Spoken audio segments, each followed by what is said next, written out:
A blind knight that uses echolocation, viewing the dark, treacherous world through sound. Trapped in a dungeon keep, endangered by combatants, where hazards lurk around every corner. Make sound to have vision, or don't and be stealthy. Avoid impaling threats throughout the dungeon to escape. Engage with other prisoners. Rogue Knight I've been hearing about. Could you find the key and unlock my cell? Free them to fight back with more allies. Let's take this guy. The dungeon labyrinth has many paths and even more traps. Struggle through the darkness to find your freedom.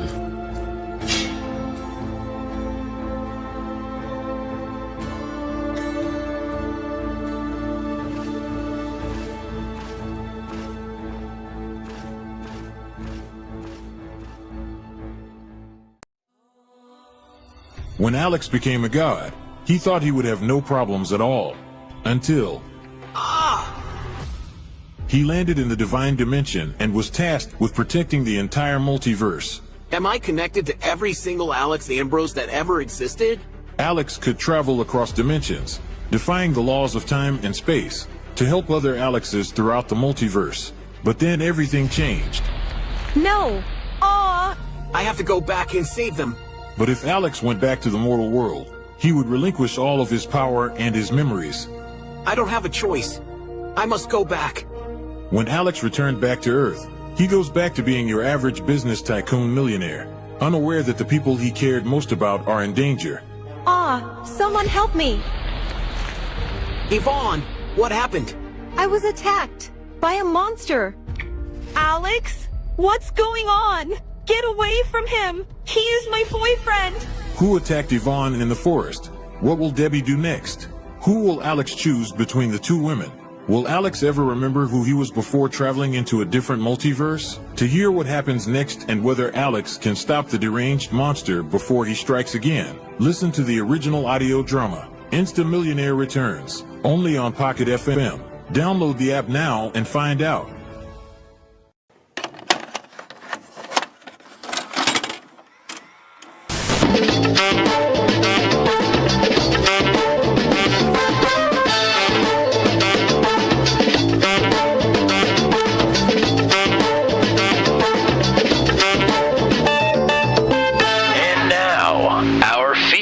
Presentation.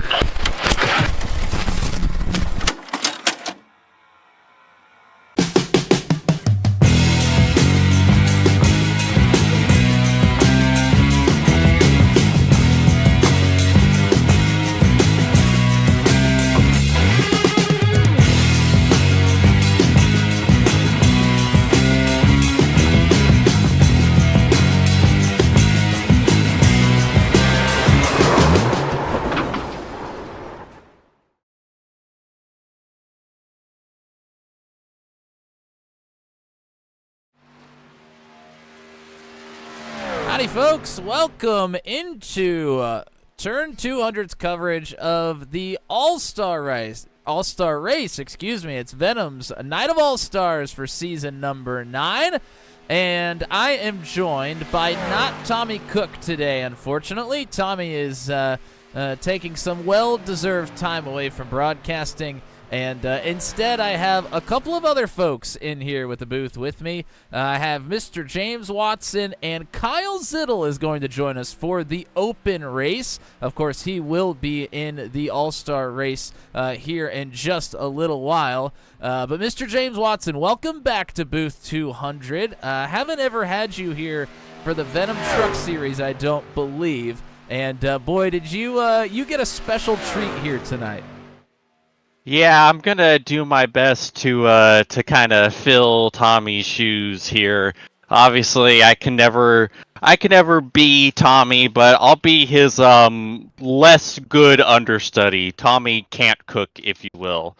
So yeah, I'm looking forward to this. I want to be a part of this broadcast because this is gonna be a thing, and This is gonna be fun to watch.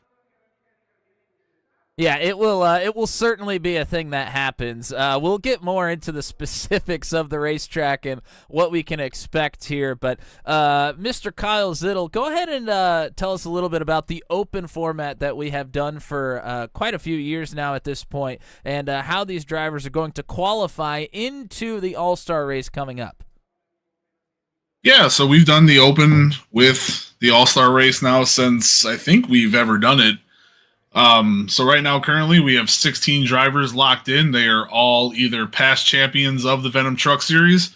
They are either winners of the All-Star race previous. They have won in Season 8, our previous season, or they have won in Season 9, our current season. Everybody else gets a shot to get into this race. So we will run 8-lap stints. Your first stage winner gets in. Then we rack them back up, send them off again. Our next stage then also gets in. We rack them up again. I think we got 5 laps left, something like that, 3 or 5. Send them off, and whoever wins that one also gets in. And then we do a little fan vote between ourselves, and that driver will also get in, and they will start shotgun on the field. Alrighty, so lots of opportunity to get into the show here tonight as we are getting ready to go to the starting grid for the All-Star Open. But it is going to be a battle of survival here, no doubt about it. Let's go ahead and get down to the starting grid. And you're going to see some names here that are locked in, as Kyle just mentioned. Only those drivers that are not locked in are going to have to race into the All-Star race here tonight. So here are your drivers for the All-Star Open. Starting on the pole is Austin Holyfield, a driver that is very hungry. He's had some really good runs as of late, and looking to have a great night here, get himself into the show. Paul Ellison will start on Austin Holyfield's outside. On the second row, Corey Rutherford and Josh Jackson will be your 2 drivers manning the second row. Steve Froman will start in 5th, and to his outside, Kevin Sargent will start in 6th. And when we say on the outside, this is the right-hand turning oval, so the outside is actually the left-hand side here at Monza, right? On the 4th row, Eric Breeding will start to the inside of Brian Mitchell. Pascal Samard and Leo Smith will start on your 5th row. It's good to see Leo Smith back in the sim. He has not been able to race for the last couple of weeks, but he is back starting in that 10th position, looking to work his way into the show here tonight. Paul Sargent will start on the inside of the 6th row with Mark Dillon Jr. starting in 12th. And I believe Cole Maxwell will be your final starter in the All-Star Open here tonight. I believe the rest of these drivers, unless somebody did not take some qualifying times. In fact, I think there's a couple. I think Tyler Berger and Gary Clark will be your final 2 starters here. The rest of those names you see on the list are already locked in. So, yeah, we're going to have 15 drivers try and work their way into the starting lineup here tonight. I think we did miss 2 of them there, Matt. I got Gary Clark and Tyler Berger back here shotgun with no time for qualifying. Alrighty, so 15 drivers it will be looking to make the show. This can go to either James or Kyle. What would be your strategy if you were in this race, trying to work your way into the All-Star race here tonight? Well, for me, a lot of it depends on where I'm actually starting. If I'm starting up front, I'm going to try to do everything I can to stay up front and stay out of the chaos. If I'm starting midfield or towards the back, I'm going to kind of want to be at the back. You know that there's going to be a massive wreck. You know it. I know it. We all know it. You don't want to be involved in that wreck. So I'm gonna do whatever I can to stay as far away from that as possible, and hope that I survive the wreck, and enough trucks are demolished to where I can then kind of start to work forward from there and try to get where I need to be to transfer. Yeah, I think that's the big name of it here. Is there is going to be something big that happens, and I know Kyle is trying to do some adminning here while he is in the booth, so we'll get his thoughts here in just a moment. But these trucks are, I mean, they are catching air out of what is turn 4 on the right-hand oval. I mean, saying that you need to be careful is the biggest understatement of all time. Yeah, the fact that you're catching air in a corner that is really, it feels like it's barely just wide enough to go too wide through. Yeah, it's a bit nerve-wracking, just the slightest little bit. Yeah, I wasn't really catching much air when I was testing this and practicing, and then Brody brought it up, and yeah, you do. It's nuts. You certainly do, and the green flag is going to drop here in the All-Star Open. As Austin Holyfield, oh my goodness! God almighty! Gary Clark, he has hit the outside. Well, that is so easy to do. My goodness. It sneaks up on you big time. I did. Oh no! Oh, we already got it to the ground. Oh no! Oh, and there it is. There's the melee. No. Oh. Well, that's about half the field gone already, but damage is off here in the open, so they'll be able to continue. If there are other wrecks of similar size, those drivers could still have a chance. Yeah, unfortunately, I think Gary Clark had to tow when he smoked the end of the wall there, because I'm pretty sure that truck was completely embedded into that wall. I'm pretty sure he could just reach out his hand and touch it. That's how far embedded that wall was to that poor truck. Yeah, well, Gary tried to rearrange the direction of the wall, and those walls don't give. He was just trying to make it a little wider for the drivers. Yeah, I think once the damage kind of fixed itself, it just kind of grew around the wall like a truck grew around a old abandoned car in a field. Well, we got a 4-truck pack. Oh, and you see Steve Roman get a lot of air off the inside. If you're all the way to the outside of turn 4 there, you don't really get a lot of air, but if you're coming off of that turn on the inside, that is where you catch quite a bit. You are really asking a lot of this race truck, as that pack of 4 has all of a sudden become a pack of 8. Both of those packs have come together. And it is really tough to hold that outside lane to the point where you want to get behind somebody. The truck loves to just grab that nearly non-existent guardrail. Oh, Roman! Oh no, we got one spin! Oh boy! Oh boy! He's able to keep it out of him. No way! Wow! What a save! That was unbelievable. Oh no! Oh no! It's Corey Rutherford. Oh no! Oh, poor Corey. I was just about to say he was the first one that saw Ruman kind of slide back up, and I was about to make a joke that he was about to, with the Chiquita sponsorship, he was about to fertilize his own bananas with that, and then yeah. The ultimate, putting that code brown to good use. The other characteristic of this racetrack is the straights are very, very long. They're longer than your typical super speedway, and they're also very, very bumpy. So, I mean, these turns kind of give you a little bit of the old 2008 Daytona feel. If you've ever run on the sim, you know exactly what I'm talking about, where it just upsets the truck a little bit. But it's very hard to go too wide in the corners here when you're up on that high side, up against the, like Kyle said, nearly non-existent guardrail. It is very easy to put yourself into that wall.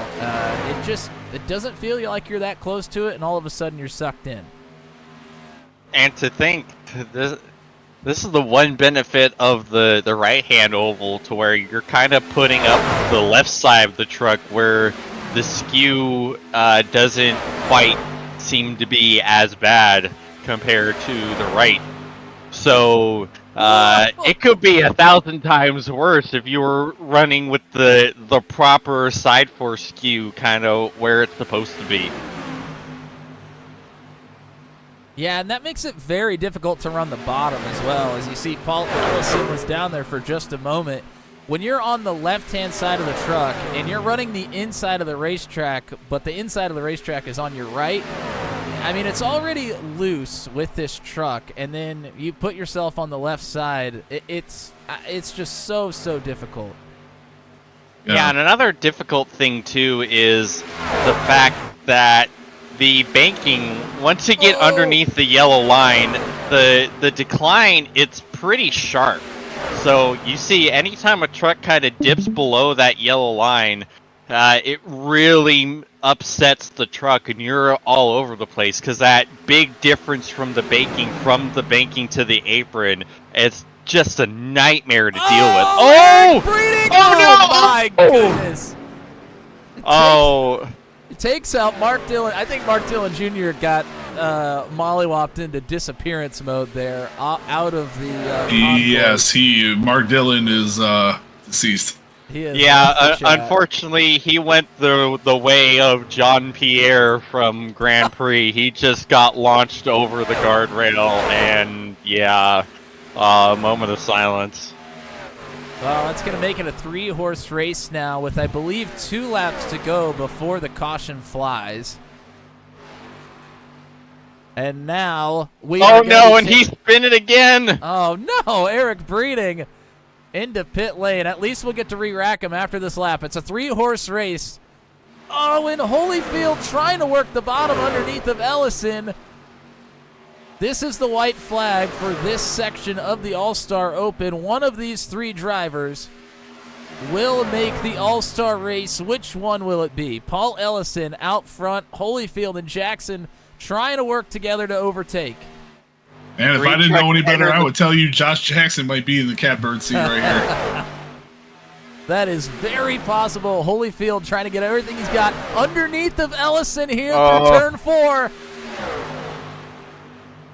Oh, he might get him.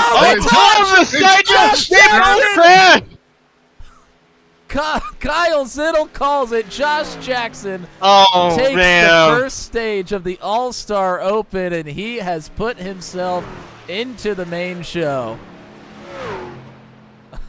Oh, the side draft from hell. I don't know who caused it. I think they both came together in the middle after trying to side draft each other from oblivion. I think that was on both of them. That's pretty cool, honestly. Yeah, I mean, and part of that is when Holyfield, I mean, he gets air off the inside there, and his truck is, I mean, not really under control at that point. So that could definitely play a factor as well. Let's go ahead and see if we can take a look at the replay there.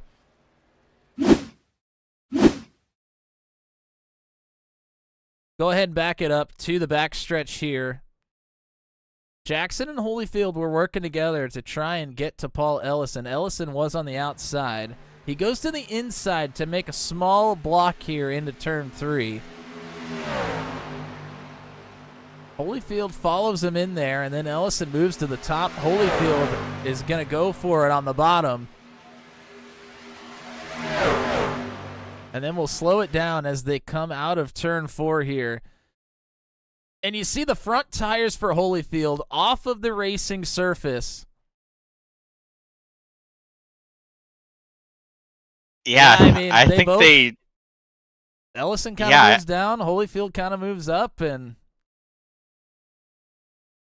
Yeah, I think they were just trying to side draft each other and met in the middle. Wow, Kyle Zittel with the call of a century right there. I mean, Josh Jackson, he called it in the catbird seat, and sure enough, he is going to put himself into the big race here tonight. I've been in that situation more times than I would like to admit, and I knew what was going to happen. So what's great about the All-Star Open format is we're going to get a caution that comes out here. And those drivers that were caught up in incidents. Oh! Okay. They're wrecking under yellow. Yeah, they're going to get to re-rack and restack and go for it again, but there are some extracurriculars happening here. Like Paul Sargent, Brian Mitchell, Leo Smith all had a problem as Leo Smith no. goes off the I'm sorry, that's Mark Dillon Jr. actually that goes off again. He is actually a lap down and maybe trying to get his lap back here. Yeah, we're trying to get people back on the lead lap, and it's proving to be a little more hectic than usual. Adds par for the course with this. You see some drivers down pit road, presumably taking tires, which at a normal super speedway we wouldn't really see. But James, do you think the old racing surface and bumpiness of the turns is the tires going to play a much bigger factor here tonight? Absolutely. This surface is rough. Like old Fontana and old Atlanta, but on steroids.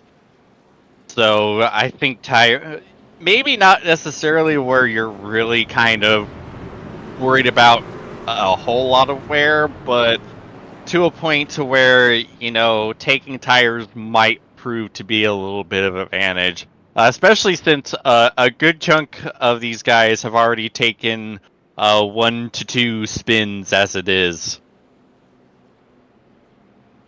Yeah, that's a great point. After you take a couple of spins and you've already roasted them, might need to come down. The other thing is you're putting yourself further back in the pack, and well, we saw what happened in the back of the pack on lap 1 in the first stage of the All-Star Open. So I'm not sure that's necessarily going to benefit you that much either, but I digress. We are doubled up here, drivers ready to get back after it.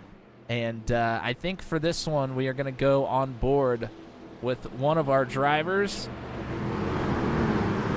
And I think we will just make it the 00 of Steve Roman starting on the inside. This is a restart here at Monza right-hand turning oval. Oh, not a good getaway for Clark in front of him. Oh, the field is going to get super jumbled up.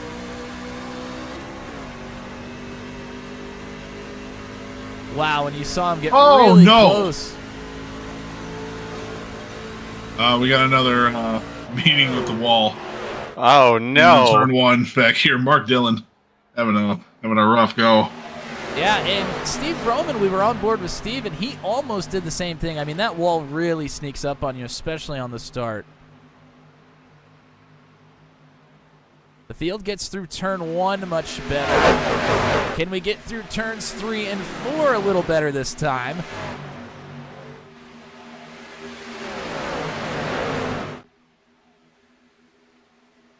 Whoa, yes we can. lived! Austin Holyfield, Paul Ellison back out in front of this field. Corey Rutherford in the 50 right behind him. Oh, Paul Sargent going for a slide. He's going to save it? Oh, we're all bundled up again. Yep.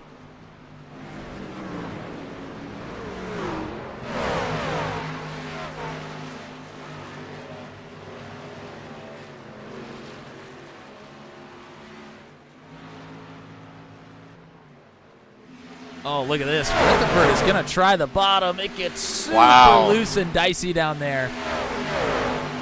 I think he pulled it off, though.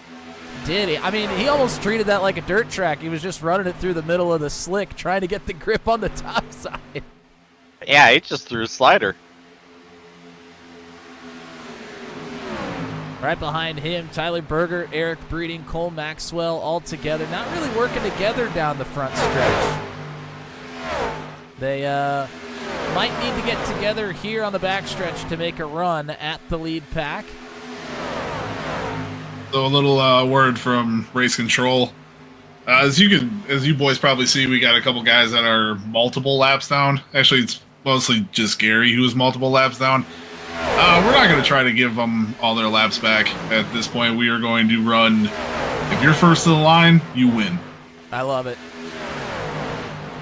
So, and that is coming into play here as Gary Clark is at the tail end of this lead pack. So, should it all blow up in front of him, he is going to have an opportunity to race his way in. Yeah, I really like that call. This event is essentially just for fun, so it's more fun when everyone can compete, regardless of some of the prior chaos that chaosed over everyone. Absolutely. It's just a lot easier for everybody. We got a little bit of contact going in there. Oh, we're gonna. Oh no! Oh, wow! Oh no! We're back to the wall again. That ended up being much better than it could have been. Oh no! Corey, no. no! Are we gonna let him just go straight through? If they can get out Here it clean, comes. let's just keep Yeah, going. buddy! That Clear the is- penalty and let's send it, boys! That is the Venom All-Star Open, and that's a product of them getting those front tires off the ground, out of that final turn, not able to control the truck, and it shoots him straight down the racetrack in the pit lane.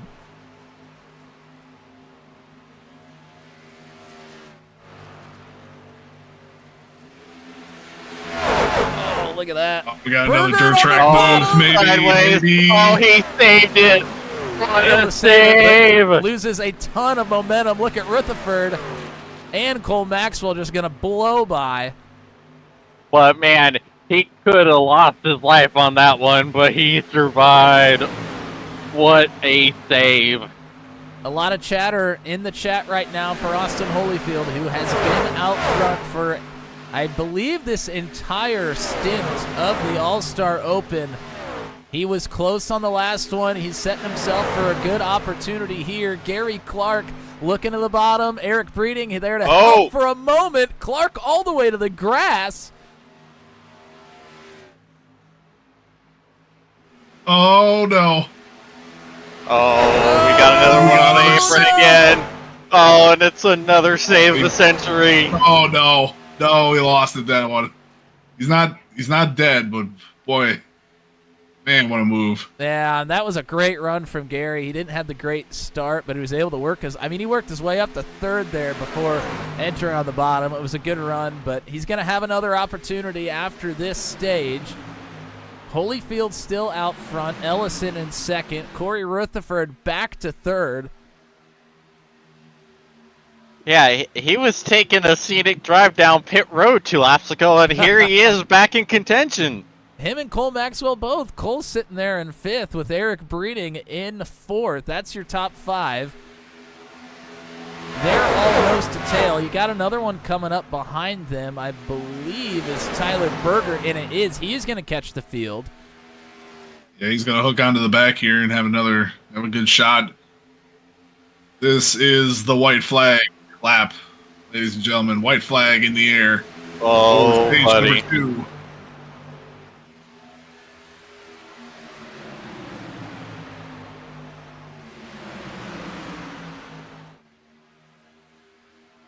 Ellison looking to make the move on Holyfield. He pulls down low. Rutherford might try and make it 3 wide. Gives the help to Ellison for the moment.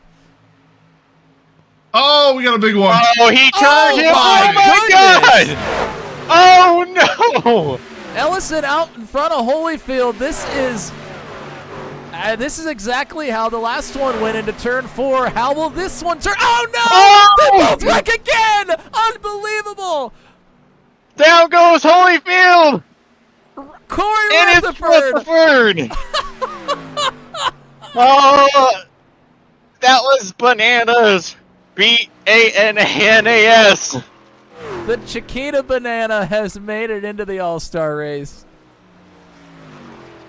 Oh my goodness.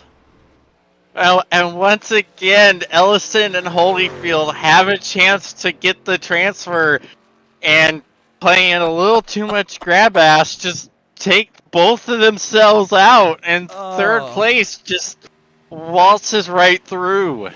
Wow. I can't believe that happened again. 2 stages, 2 times third place has crossed the line, P1. If I had a nickel for every time this situation happened tonight, I have 2 nickels, which isn't a lot, but it's weird that it's happened twice. Yeah, it's worth something at least. And the crazy part is Holyfield and Ellison were the 2 that were out front again and wrecked each other again. Oh, I don't know if they're really gonna like each other here that much come the end of tonight's festivities. Well, let's go back and take a look at the replay because it was a little bit different going into this lap. Yeah, first of all, we have a very violent accident here entering turn 3. We certainly do. So, Holyfield is out front. Ellison is going to give a little bit of help to Holyfield and then going to pull down to the bottom. Let's watch this ridiculous melee as Breeding gets turned off the nose of Cole Maxwell. That is brutal. Man. I feel like you need some classical music set to this. I can go back and look at his point of view here in a moment. I mean, that's like Inception when they're driving off of the bridge. Anyways, so Ellison is leading it here through turns 3 and 4. Holyfield, much like he had to in the last race, he's going to go to the bottom here out of turn 4. And actually, I take that back. Holyfield on the top here out of turn 4. He sneaks his way up there. I don't think Ellison was expecting him to get to the quarter there. And there's just not enough room. Ellison up the racetrack just a little bit. Ellison ends up going on his side, and that allows Corey Rutherford to cross the line. Holyfield still just about crossed the line first. That was close.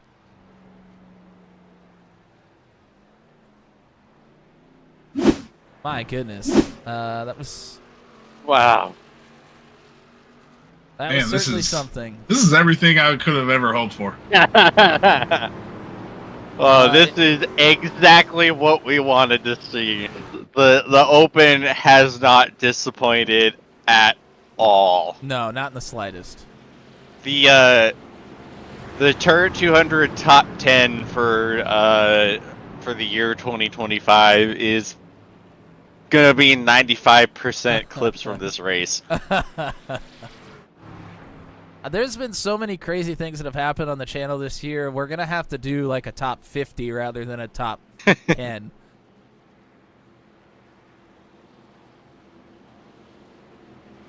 So, lights are out on the pace truck. That means we are going to be going green this time by. Looks like only, I think, 11 drivers left maybe. A couple of drivers have pulled their way out. We've had a couple of winners that don't need to race in this one anymore. And this time, it's only going to be a 3-lap dash. Oh, man. Yeah. We've had 8 laps in the previous 2 stages. This one much, much shorter. And it's going to be basically a single-file restart with a majority of these drivers going down pit lane before the start of this one. Green flag is out. Not a great start for Brian Mitchell. Austin Holyfield will once again take the lead heading into turn 1 on a restart. It hasn't gone his way the last 2 times. Can he make it work this time around? I can report from the back of the field that we had no one flirt with that outside wall. Yeah, seeing two people hit it would definitely scare me into not getting anywhere close to it. Yeah, alright, let's see. We've had Ellison versus Holyfield Field 1. We've had Ellison versus Holyfield 2, Electric Boogaloo. Do we get Ellison versus Holyfield 3, Revenge of the Guardrail? Oh! I think that was Clark, and it was... No, it was not Clark. Oh, yeah. Oh no! Oh, Ellison! my goodness! Oh, well, Ellison, we're not going to get round 3. Ellison and Berger taken out of this one.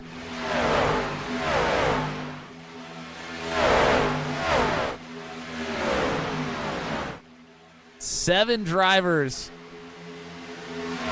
left. It sounds like Gary Clark was involved in that one as well, but Clark is still in the mix here. Holyfield now sits in third. He turned him! Oh, no! Again! Well, it's not going to end well for Holyfield this time. Him and Vroman have taken out, and oh my good lord! I don't know. He might not be out of it with what we've seen. We got 4 trucks taking the white. How many making out the other side? Well, he would be next up. Should these 4 take each other out, Holyfield would still have an opportunity here. It's Mitchell in the lead. Mark Dillon Jr. in second. Breeding and block. Maxwell are going to try and take it on the bottom. Oh, what a move. What a power Breeding move. to the lead. Wow. Oh, contact between Maxwell and Mitchell. They do not wreck somehow. Who's going to get the run? Here we come to the Breeding out line. of 4. It's Dillon going to Jr. be... with the run. I think it was Eric. I think it was Dylan. Mark Dillon Jr. in a tie. Wow. Wow. Wow. My timing and scoring has, I think, Eric Breeding taking the win. That is a tough call. I am gobsmacked. What a finish. This has to be the closest finish in Turn 200 history. This has to be. I mean, we've had a couple of very, very close ones. But that one, I mean, it left me speechless. I could not decipher whatsoever who took this one. What a move by Mark Dillon. Breeding trying to go for the block, takes it way to the bottom, and Dillon keeps it steady. Another report from Race Control, gentlemen. Race Control has deemed that both drivers who are tied will both make the show. Yeah. Jr. will make the show. Eric Breeding will make the show. Your fan vote winner by a score of 7-4 to this driver that did get in is the number 69 of Mr. Cole Maxwell. He will also join the main show. Let's go. All right, so wow, I'm assuming that is the first time that has ever happened for the All-Star race. Probably, and most definitely. So these two drivers are both going to get in. I'm trying to find my frame. Here we go. Here's frame by frame.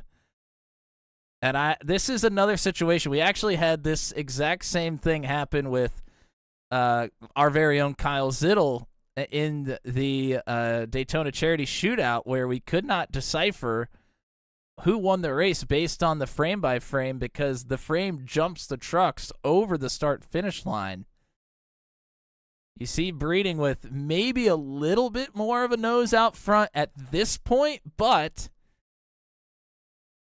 I mean, they're already past the line. I think it's a good call to let both of them in because this is certainly too close to call.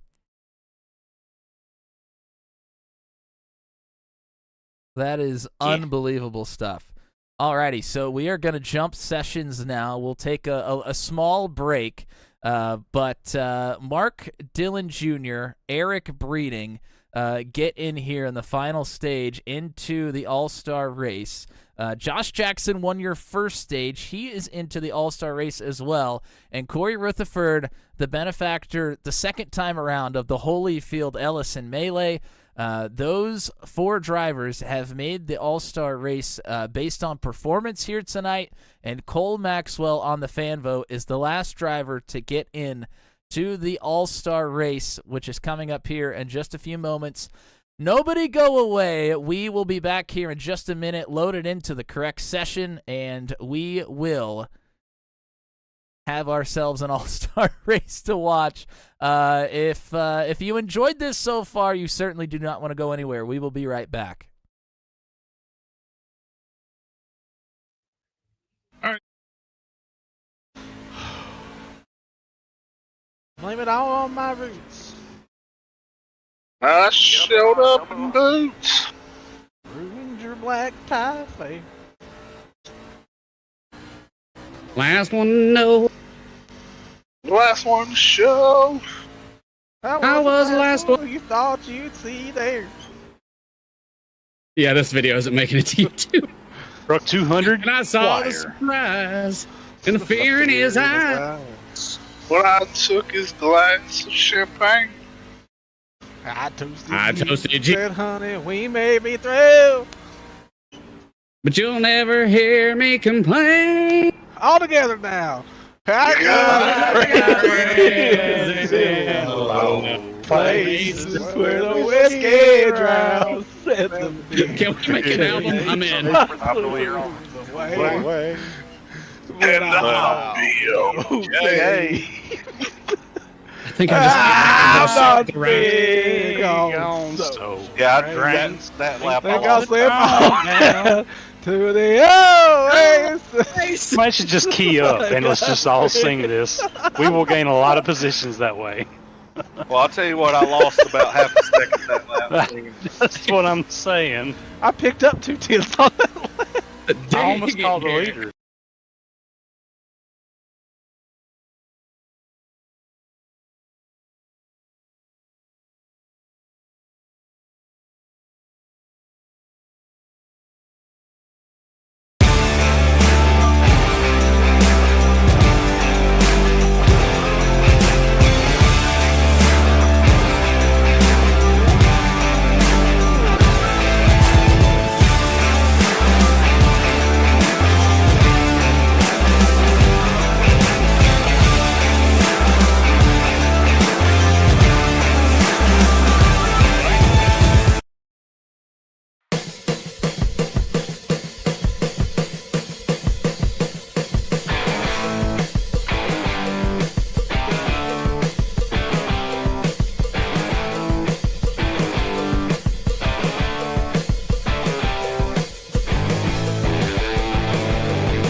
Alrighty, folks, we are back in the session. I do have a couple of things I'll have to tweak here in the broadcast, but I can do that while you get to hear. Oh, and I forget that it's going to reload my paints probably as well, so we'll have to wait for those to load in also. But we're going to be going live here with the race here in just a moment. They're going to let everybody get into the session, and then they will advance the session. But first, we need to... I think this is the first time we've ever done this on the channel. We are going to have a playing of the national anthem before the Venom All-Star race. You heard the Venom All-Star anthem sang by a few of the drivers there in the intermission, but let's go to the actual national anthem here for you.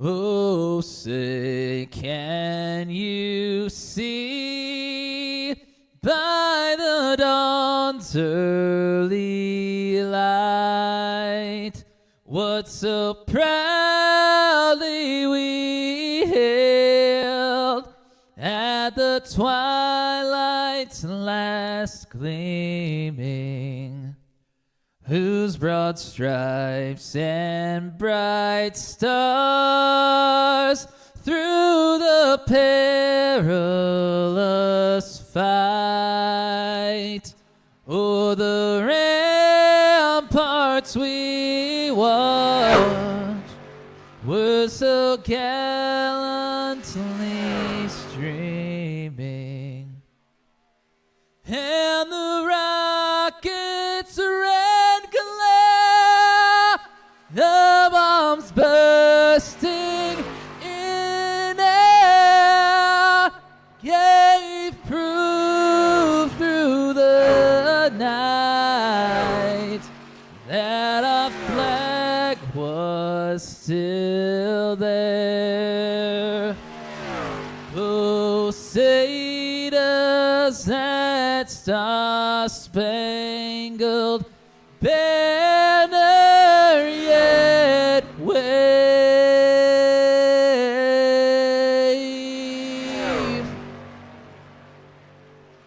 Oh, the land of the free and the home of the brave.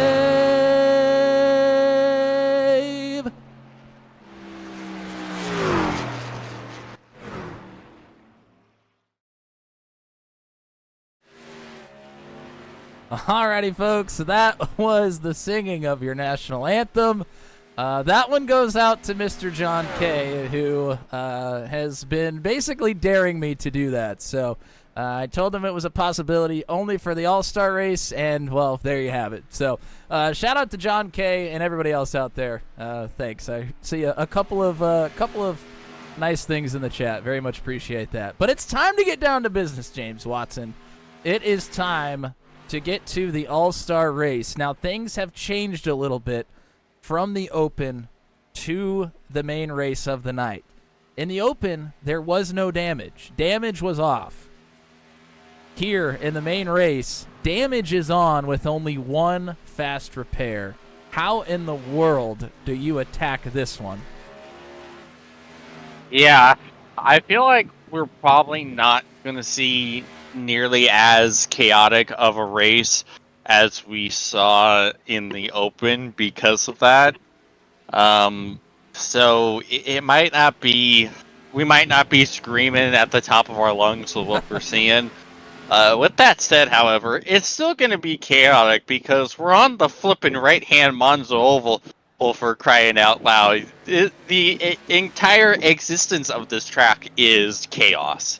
And even though guys may not necessarily be trying to be as aggressive because they don't have the damage off to rely on, there's still going to be cautions because it's still not going to be easy. It's a really bumpy track, really narrow. See, look at that. Look at that mass bit of chaos we just saw. And, the wall on the entry of turn 1 is still there and still existing. So, yep, look, there's more right there. So, yeah, we're still going to see a lot of chaos and demolished race trucks. Yeah, I think we are certainly in for a night of chaos. Whether we get it early in the race or we get it a little bit later in the race, it is certainly bound to happen.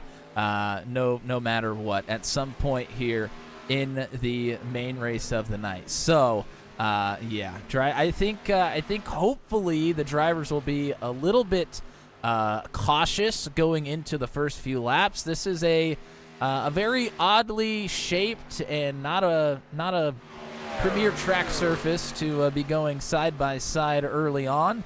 Maybe they'll be able to feel each other out and get some green flag running in. But we will certainly have to see. So, shout out to, I don't think I've given a shout out to everybody in the chat here so far. Sorry, I've been neglecting you all. Robin Matichek, JK Gaming, Stickers McQueen, cheering on Rodney Matney, who is in the All-Star race here. Shout out to Rodney. Bayla Marie Matichek always here. Lindsay G, cheering on Brantley.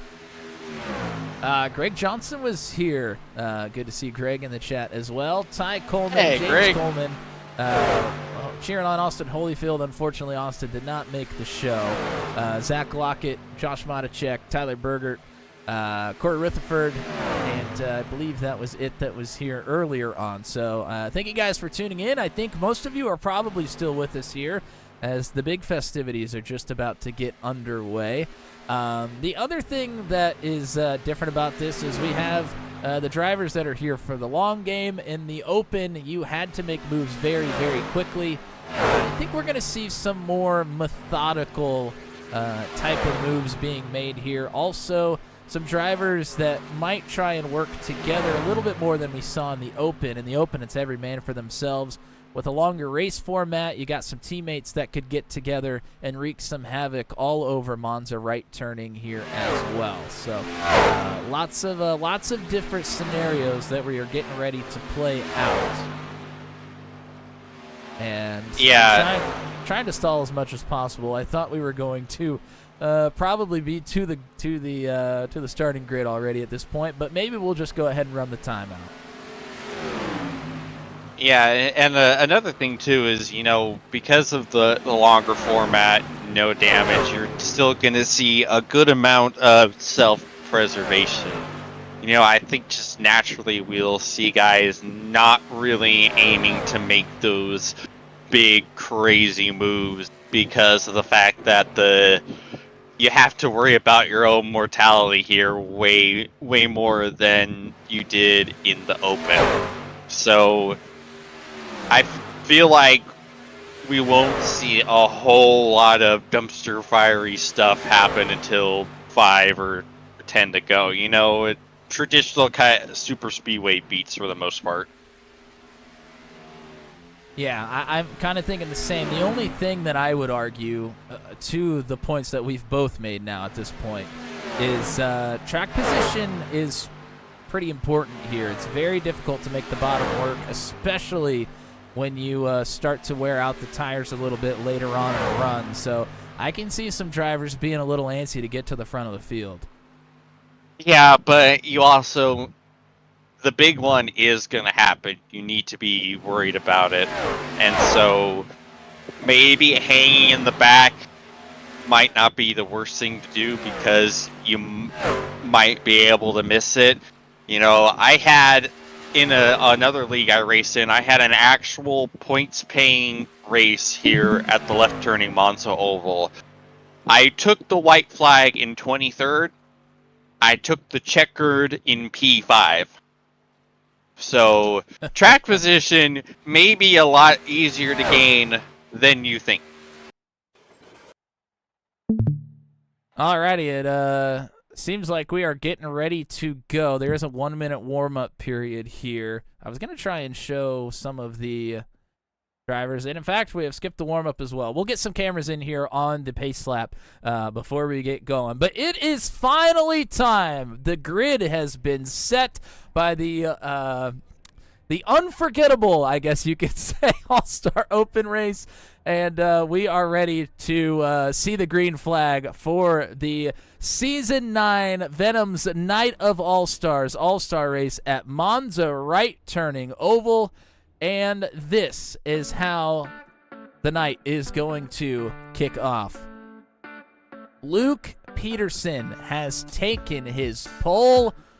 He is going to start on the inside of row number 1. Chad Stearns will start on the outside pole there in row number 1. Hayden Palumbo starting right behind a teammate there in Luke Peterson, starting in 3rd. Kyle Zittel will start behind Chad Stearns in 4th. On the 3rd row, John Kay will start in 5th, and Andy Poliski will be on his outside. Jeremy McKinnon, we know just how aggressive Jeremy McKinnon is. I don't know if James Watson does, but he's going to find out quick here tonight just how aggressive Jeremy McKinnon is, especially on the super speedways. He starts in 7th. Matt Schlosser will start to his outside in 8th. Rodney Matney, Stickers McQueen will be happy to see Rodney Matney starting there in 9th, with Brody Gunter on his outside, rounding out your top 10. Ryan Dye, he won the Daytona race, the Rocket Man Memorial 85 to start the season.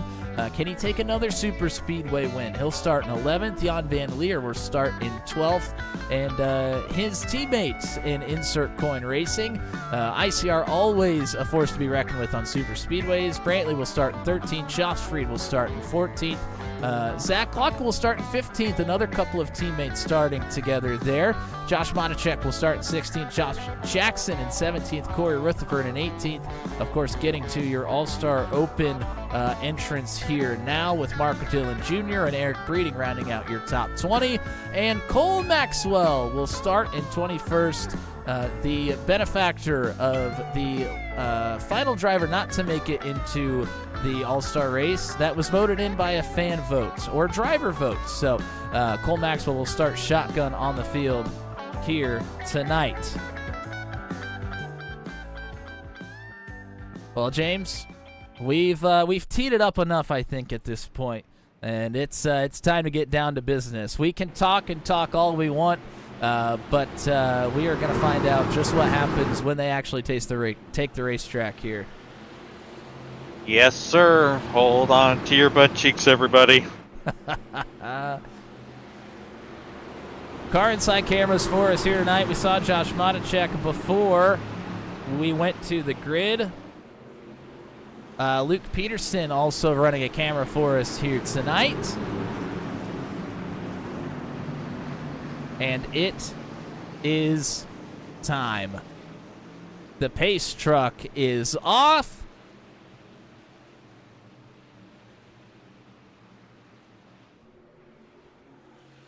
And the green flag is out. It is the Venom's Night of All-Stars All-Star race at Monza. Right turning! Oh my good God almighty! That was Kyle Zittel of all people. Oh my goodness. He was here in the booth. He was here in the booth when two people hit it in the All-Star He was the one reporting on it, too, every time we went back green. Oh, no. Kyle, you can't park there. Oh, I think, did we have more incidents in the back? I thought I heard an engine explode. Blew up. I think that was Andy Police. Something happened to Andy Police. We'll have to take a look back at that. Oh, my. That is early. Well, we got it. We got the chaos much earlier than we thought here, James. Oh, the caution is out. Oh, Chad Stearns. Sideways on the front stretch. Oh, no. Oh, my wow. goodness. Cole Maxwell very, very narrowly avoids the 05s there.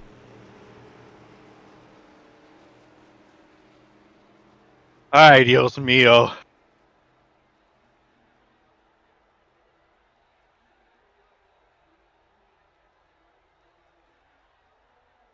Well, we have quite a bit to get to here. We sure do. So Let's go to the in-truck view here for Kyle Zittel on the initial race start. Starting behind Chad Stearns. Zittel is in the third row on the outside here. Drop the green flag, working on getting through the gears. Can't see a whole lot ahead of him because of those trucks. Oh And my goodness. dead. It just comes out of nowhere. I mean. Oh, man.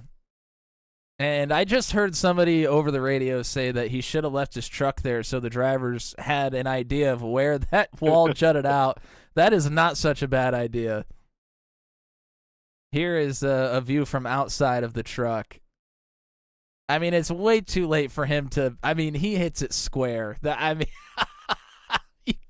you can't hit it any more square than that. And then let's see what happens to Andy Poliski here. Poliski on the bottom in the 32. He's already slow.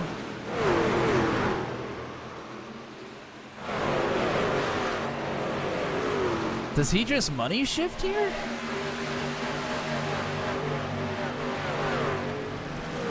Oh, he hit the inside wall. Oh, that was I not mean, something I expected to see. He had to have had some sort of a problem to be going that slow on the bottom, and I'm wondering if he maybe didn't have his hands on the wheel at that point or something. Let's run it back a little bit. We'll go full speed.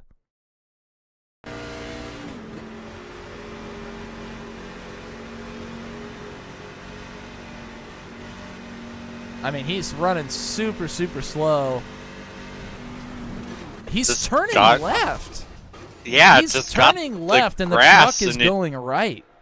Yeah, it looks like he got on the grass and it just pulled the truck into the wall. Or maybe he just said, "Jesus, take the wheel." And he's like, "No, not like that, Jesus." We still have plenty of time before we take the green here. We're going to take another look at this restart. I'm wondering if maybe he made contact with Kyle Zittel that knocked a wheel out or something. Oh, that's exactly what happened. Yeah, that's the missing piece of the puzzle. Yep, there it is. Kyle Zittel hits the wall. Andy Poliski hits Kyle Zittel, and Poliski's truck will not turn to the left. Poliski taken out of this one. Wow. Now, the thing that we failed to mention here, and maybe we did mention it, but Andy Poliski will be able to get back into the race. He is out on the racetrack because there is a fast repair here tonight. Now, something that we don't typically have in the Venom Truck Series.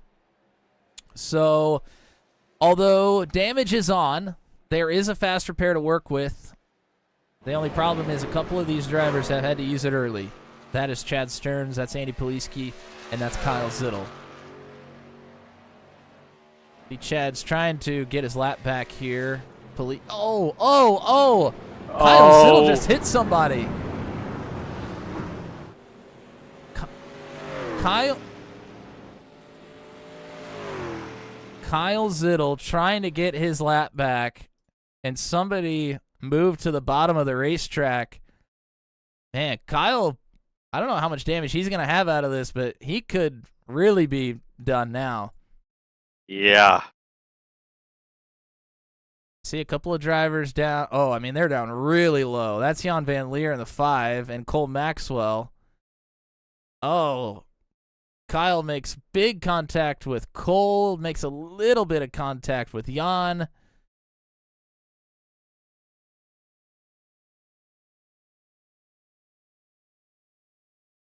That is certainly not what he wanted.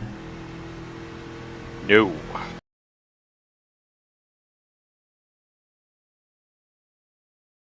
Let's watch him approach the field here. He's off the... Yeah, they just keep coming down to the bottom. When he enters the... When he's starting to head into the corner. They're not all the way on the bottom, so he thinks he's okay. He is backed out of the throttle just to make sure, and then they just keep coming down the apron. Boy, oh boy. Well, that was a lot to get sorted out here early on. Yeah, I think that was the first lap we kind of all expected.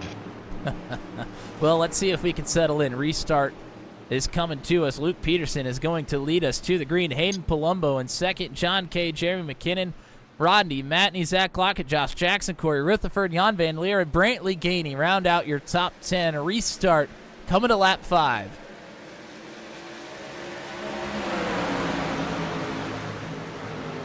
Oh boy, nobody hits the wall that time, but they were still close. Yeah, I thought I heard some tires squeal.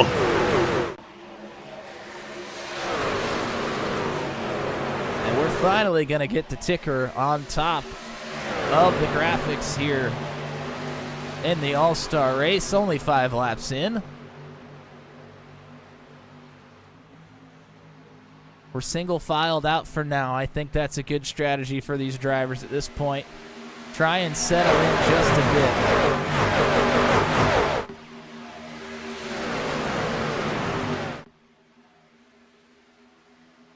Oh man, look at him. Front wheels coming off the pavement. Corey Rutherford way, way, way down to the bottom. He's just trying to drop out of the pack. Kind of jumbles everybody together, though. Oh, man. Got 2 on the apron. And looks like we survived it for once. Yeah, so those are 2 drivers trying to back out of the field. That's Corey Rutherford and Cole Maxwell.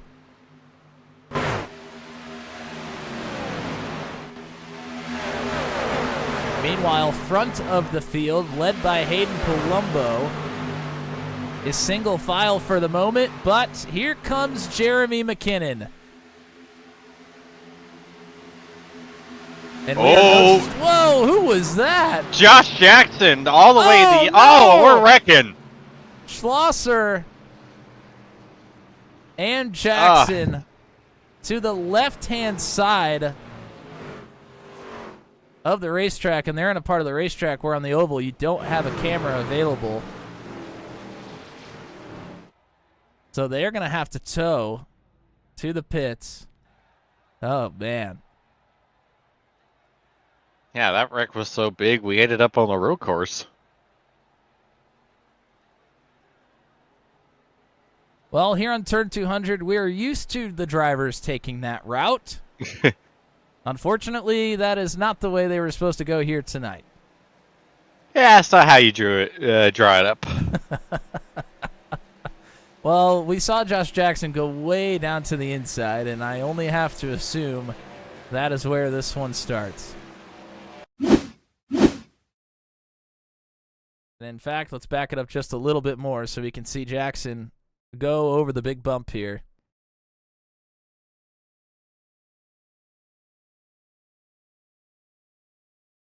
Coming off of turn 4, Jackson up towards the inside of the racetrack. Oh, he doesn't get a lot of air with the front tires there, but he gets way, way out of shape.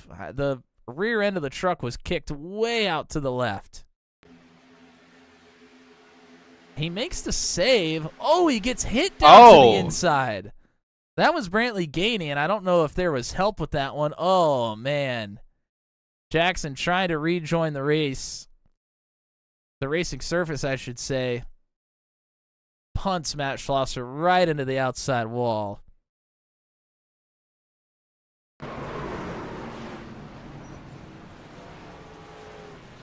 And they nearly make it to turn 1 there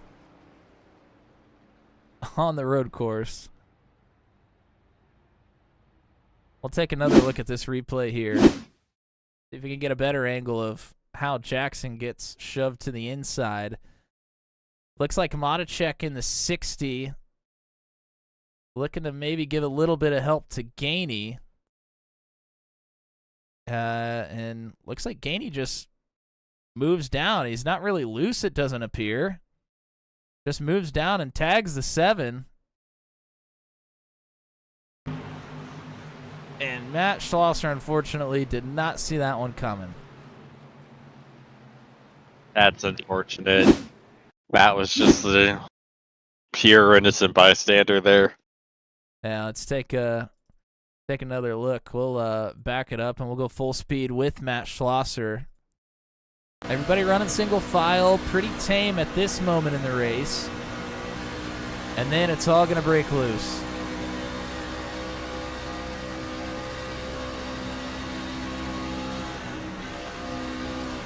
And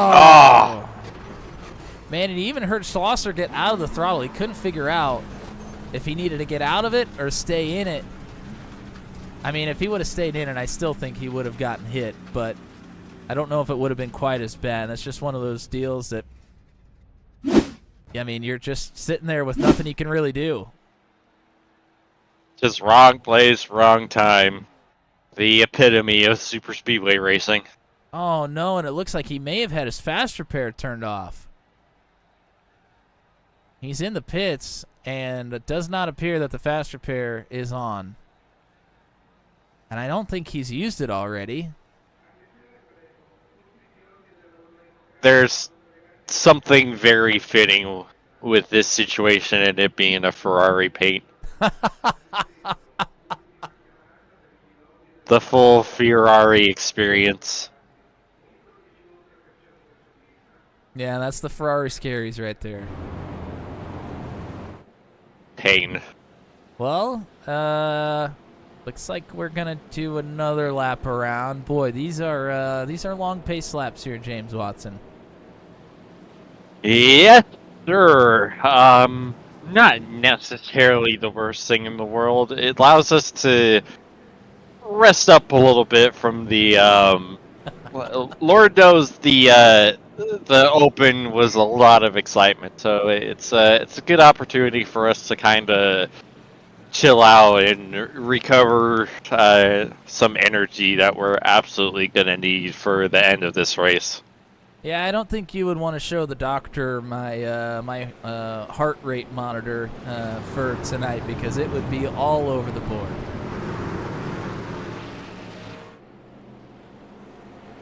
Yeah, I'm pretty sure my neighbors from 2 blocks down can hear my unintelligible screaming from all the action.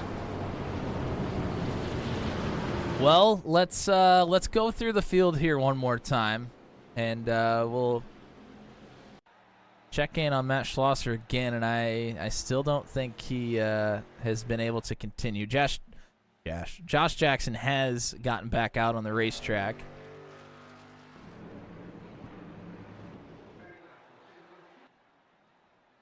Looks like Schlosser's still on pit road, unfortunately. And that is something that a seasoned super speedway driver, when they know that if they might have to make a pit stop and don't want to worry about unchecking that fast repair later on in the race, they will uncheck it early.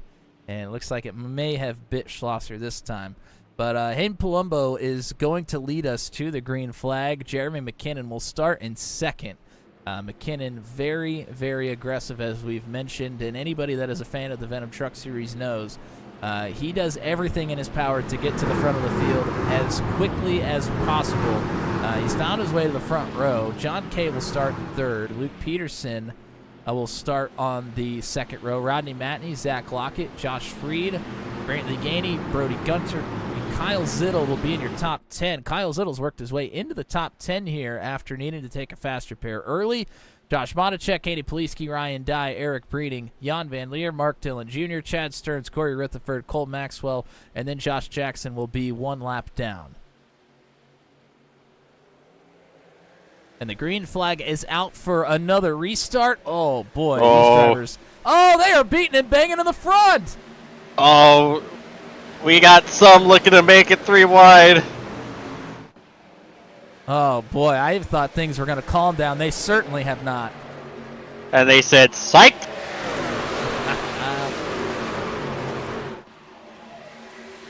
McKinnon and Palumbo still duking it out front. John Kay going to put the bumper to help his teammate out, get them pushed out front. The Palumbo firmly in the lead now. John Kay has slotted himself into second. And another one of their teammates, Luke Peterson, has now found his way into third as McKinnon. And big time air off the bottom. Who needs the stadium super trucks when you can just put them on Monza Oval? They're getting plenty of air right there. Oh, they are certainly getting more than they bargained for. Oh, Zittel making a bit of a slide job there on the apron. He pulls it off. I think at this point, after hitting the outside wall on the initial start of the race, Zittel probably is just going for broke. I don't think he really cares what happens now. YOLO. Even though he's already dead and died and come back to life. Too wide as Freed nearly gets turned down to the inside after making contact with the wall. And there was a lot of too wide into turn 3, and you saw just how quickly they decided, let's get single file here real quick.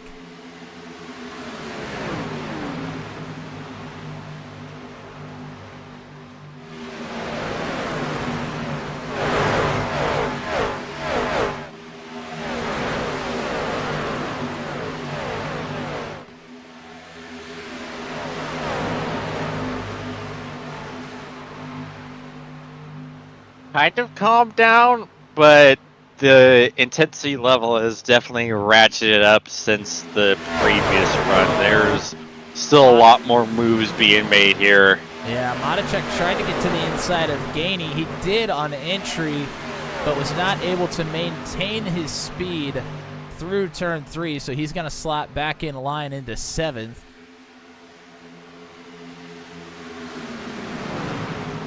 Man, they are fighting for every inch out here, as it looked like Matney was really flirting with the wall on entry there.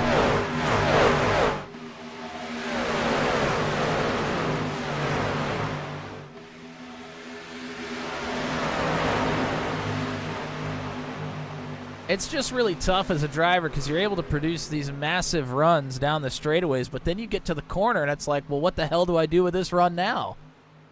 Yeah, you're all dressed up with nowhere to go. Like, you want to use that speed, you want to make some moves. You can't. Man, there's no room. And if you try to make room, monster trucking, good gracious. You cannot take too many of those. If you do that lap after lap, you are going to end up, Gainey and Freed get together. This isn't going to end well. Oh, we got a truck sideways. Oh, he overcorrects it. Oh, no. Oh, there's the wreck. We had someone riding the wave to the inside, looking like they were on a surfboard. Oh, but they landed when they crashed back down to the waves. Oh, my goodness. Now, this is entertainment right here. My goodness. Oh. Oh man. I can't do anything but laugh about that one. Oh, this is exactly what they were after when they put this race here. The bad part is I think Tommy and I have had too much influence. I think we are the ones that really voiced our opinion to make this happen. Well, Mark Taylor Jr. has a ton of damage. Among many others. Well, let's see if we could figure out what happens here. It starts with Brody Gunter. And I should say that it kind of starts in front of him as well, as Lockett and Zittel make contact, as well as Gainey and Freed. And Freed made a really good save here to not get to the outside wall too hard. You can see him fighting for a spot there with Gainey. He's trying to keep himself from running into the outside wall. Yeah, his life flashing before his eyes. He does get into it there, but it's not too bad of damage. And then you see Gunter get really loose. He's trying to make the save. Oh, man. That truck really shifted to the left there. Yeah, he had it saved and then huge overcorrect. Wow, and look at this. And- He actually splits the gap there, and then they stack up behind him, trying to get slowed down. He does come broadside across the racetrack again. Oh, and it is Mark There's Dillon Mike Jr. Dillon Oh, no. on the half pipe. The tunnel wave just riding and then bailing immediately. Yeah, I mean, that is ejecto-ceto cuz right there. There's no doubt about it. Cowabunga. Emphasis on the owa. I think it would be a shame if we didn't go inside the truck with Mark Dillon Jr. And take a gander at what he saw here.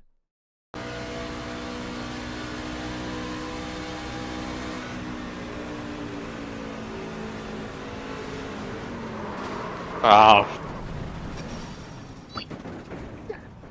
He's very lucky he didn't, one, disappear right out of the racing surface, and two, he didn't really hit that inside wall that juts out right there either. I mean, that could have, I mean, he's already destroyed, don't get me wrong, but it could have been even worse. yeah, he's gonna have to use the fast repair, but like, he's able to drive it back with minimal issues, and when you're in a situation like that, that's all you can really ask and hope for. Yeah, I mean, we've seen a lot of drivers have to, take their toe to pit road, and that takes quite a while, especially at this racetrack. So, yeah, to be able to get to pit road under your own power is a big gift here. Yeah, because now you can stay on the lead lap, no issues. Alrighty, so that brought a good portion of the field down pit road. We had some drivers that came down pit road on the caution prior to that on lap 8. Those drivers have stayed out. That's Ryan Dye and Corey Rutherford. Rodney Matney and Brantley Gainey have stayed out, have not come down pit road yet thus far. And then after them, everybody has been down pit road this last time. So that starts with Josh Matacek in 5th. Then Andy Poliski, Kyle Zittel, Hayden Palumbo, Luke Peterson, Josh Freed, Zach Lockett, Chad Stearns, Brody Gunter, Cole Maxwell, Jeremy McKinnon, Mark Dillon Jr., John Kay, Eric Breeding, and Jan Van Leer all down pit road this time. And you see some more diving down pit road. And one of them is one of those drivers that did stay out. So now it'll just be Matney, Gainey, and Ryan Dye in the first 3 spots that did not come down pit road this time around.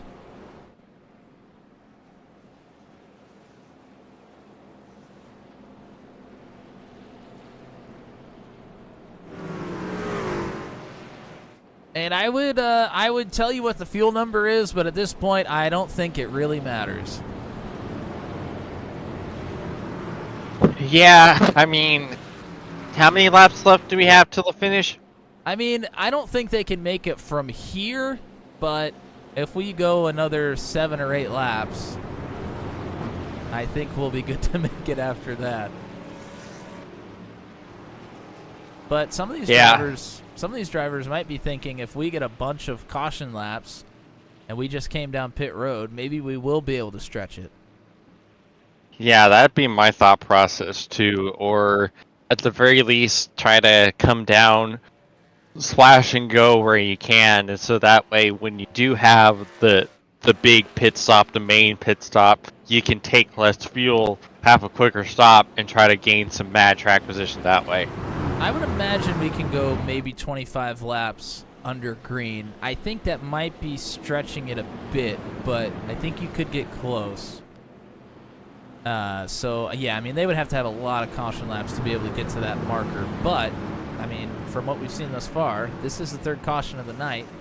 If they get 3 cautions, I mean, they're going to be able to get there. So,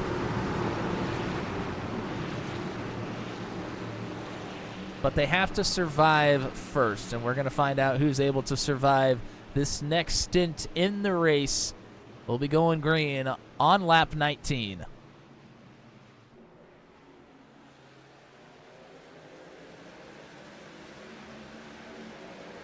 Ronnie Matney leads us to the line with Josh Monacek there behind.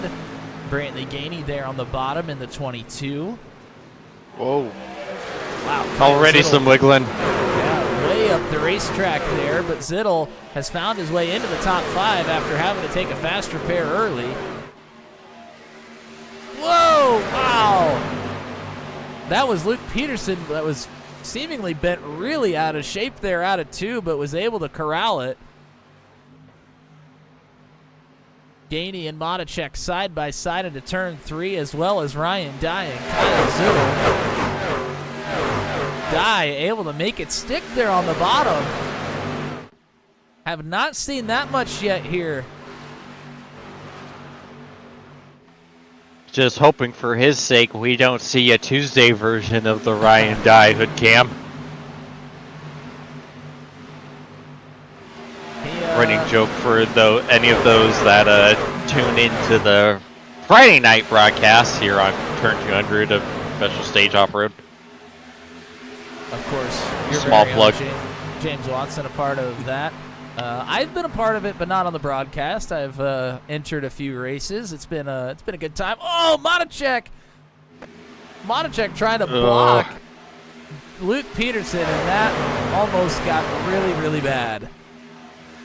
I'm just in awe of watching Kyle Zittel. Like, he is running the full Larson line just right up there. I don't know how much you can fit in between the left side of that DeWalt Stanley truck and the guardrail, if anything. Well, you see Hayden Palumbo right behind him trying to work on the same as Peterson and Gunter side by side. They made some contact there in the middle of the corner. Gunter's going to lose some momentum.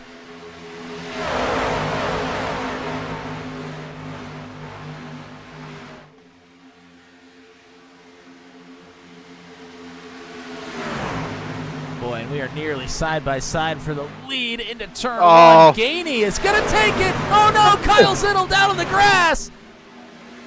He's able to corral it. Unbelievable save by the 53. He's going to lose a ton of positions, but he just saved his night. No fast repair left in the tank and able to keep it on the racing surface. That was unbelievable work by the 53.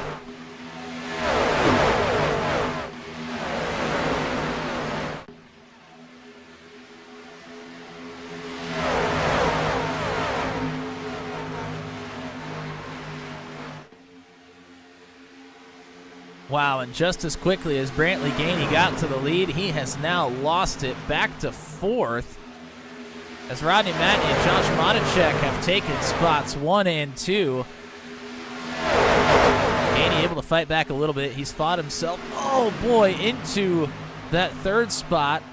Luke Peterson lost a ton of momentum on the bottom, and he's going backwards in a hurry. I think these drivers are starting to figure out that running that bottom is just not very viable at this point. Nope.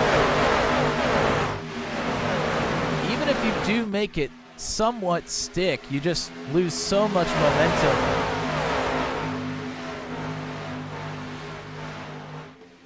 It's almost like a game of chicken. Who's going to try and go down there first?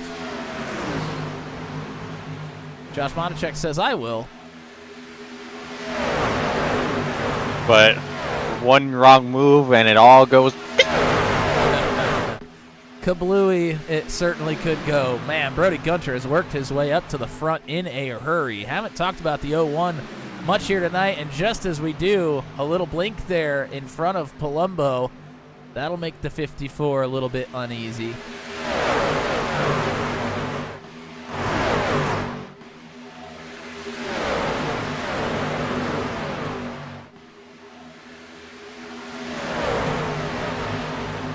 Oh, wow.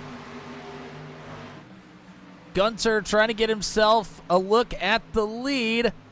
He was 3 wide there for a moment. Going to try and make it stick here on the bottom.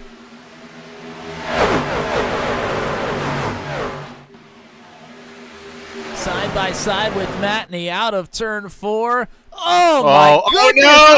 Oh, dear. Oh, and he And blinks he's too. disappeared. He's still gone. Where did he go? There he is. Oh, he's way down on the bottom. He knew that he was blinking, I think, so he pulled off. I mean, when he came off of turn 4, that thing was kicking sideways something fierce. Yeah, and then the blink that right at the worst possible moment. Good on Brody, though, for getting out of the way and saving basically everybody's race, because that would have probably killed the entire field. I mean, it would have been very possible for Brantley Gainey to just appear inside of Brody Gunter, and who knows what would have happened. Yeah, because the likelihood of Brody kind of getting turned maybe into that wall and then causing it would cause like a huge blockade. I don't think anyone would be able to get through. Zach Lockett, a hell of a move from the outside on the front stretch to get to the inside of Hayden Palumbo, but was not able to make it stick on the bottom. Got really, really loose. He's going to go backwards again and have to remount that charge to try and get himself back to the front. The one thing you got going for you, though, is you got 25 laps left. You've now tried it once, and you survived. So you know what that bottom is like at this point, and you can use that data to go from here. Yeah, help kind of formulate your strategy on what you're going to do as we get to probably another 20 laps or so. It seems like you can work it for a little bit. You can try to make a move, but if you try to stay down there for more than a few consecutive corners, that's when things really start to rear its ugly head. And you wonder if it could be the tires starting to wear. You know, we were wondering earlier in the open how much tires would make a difference. We might be seeing it right here, right now. Yeah, I mean, Ronnie Matney has not taken tires or fuel yet at this point in the race, and he's still able to stay up here in third, and we've seen him run the bottom a little bit as well. So, I mean, he's a driver that is at least able to navigate the tire wear at this point.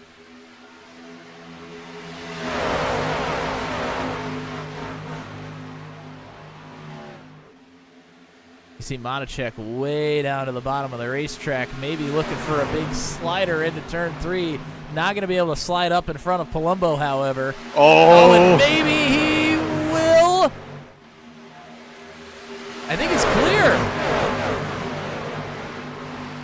Oh, maybe, not quite. I'm not sure. They're back to side by side now. Oh, and he's starting to lose a few spots. He's already back down to, just barely able to slide back up, retake third.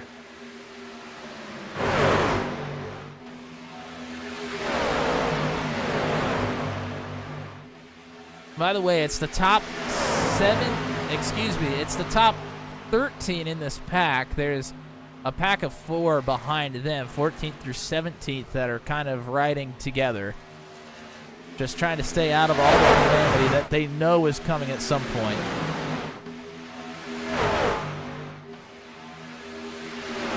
Oh, man, Matney and Peterson nearly got together there and hooked each other.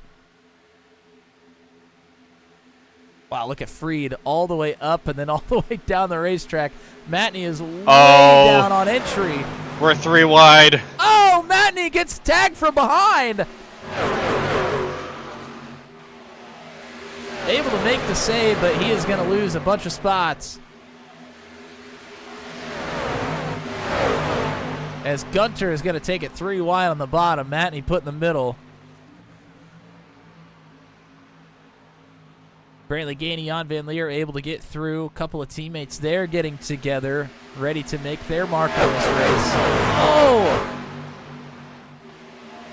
Haven't talked about Andy Poliski much. He just got put in the wall. Oh, no! Oh, we got a truck spin! Oh, Brantley Gainey out of turn 4 directly onto pit road. Man, we haven't seen an incident quite like that since the Open. just got really, really bent out of shape off of turn 4, and it sent him right into pit road. Yeah, but you knew it was going to happen at some point, especially with how much these trucks are moving on the exit of turn 4, especially those that are kind of running the bottom. Like, I've seen it, especially with Matney. If you're running the bottom and you're going back up, exiting turn 4, you're basically going up the whole hill. So that's where you're getting a lot of that air. And when you're done flying, you come back down, the truck just snaps to the right, and unfortunately, for Brantley, it was just too much. And just oh my goodness gracious! Oh, right into the physics right did into the not wall. like that.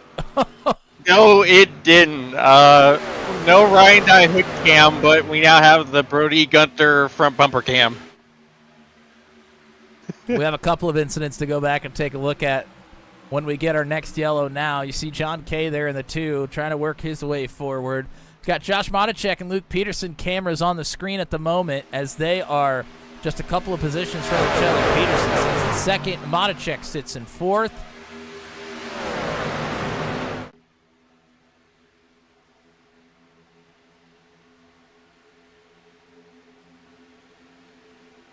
And then Ryan Dye and Corey Rutherford are a little bit further back as we are looking too wide. Look at that. Jan Van Leer able to sneak around the top side. And Jan was a driver that just about put himself in the inside wall off of 4 just a lap ago. Got really bent out of shape. Just like his teammate Brantley Gainey. There's Andy Poliski that makes a huge save.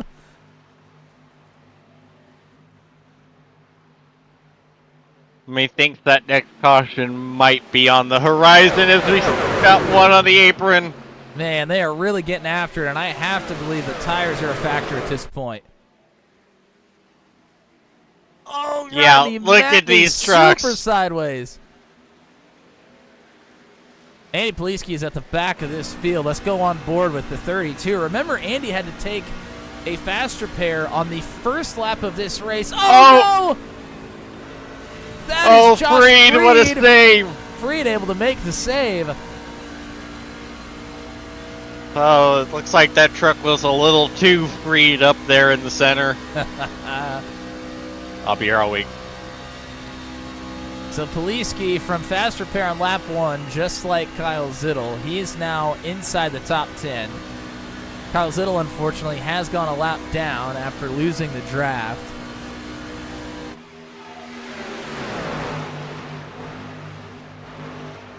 Man, they are sending it off of turn 4, and these trucks are not liking it at all.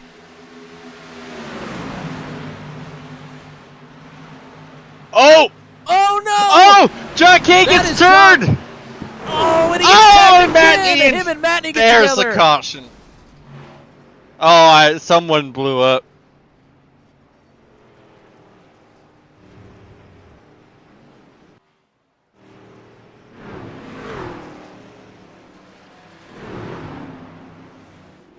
And I think it might have been Ryan Dye. Ryan Dye jumped to pit road. Looks like Zach Lockett's got a little bit of damage there on the right front as well. Well, that was by far the longest green flag run we had all night. And dare I say, it probably will be the longest green flag we have all night. Oh, man.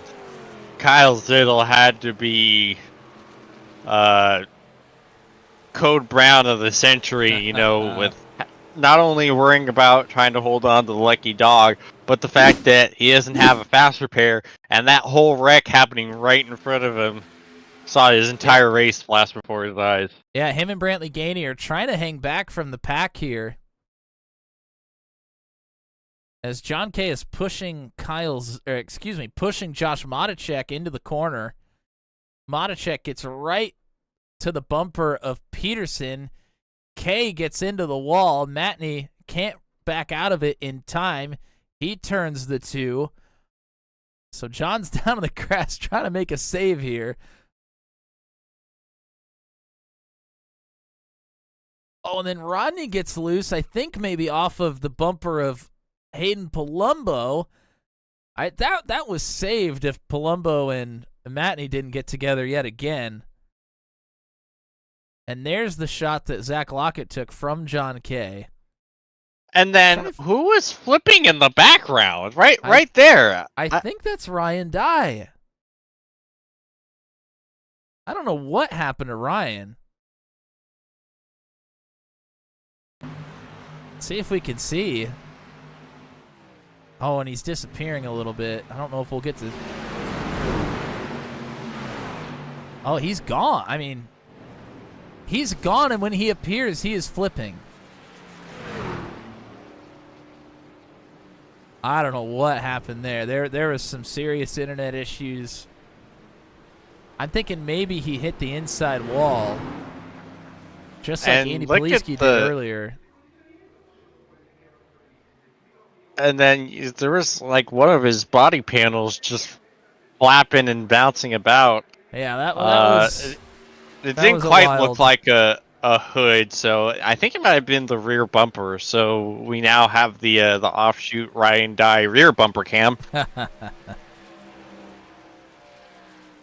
Well, let's. There was so much that happened there. I forgot the other incidents that we even have to go back and look at.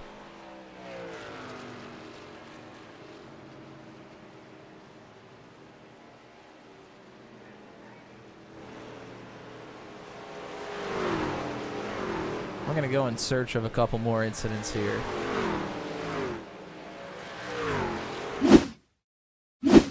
Oh, here's the Brantley Gainey down pit road incident.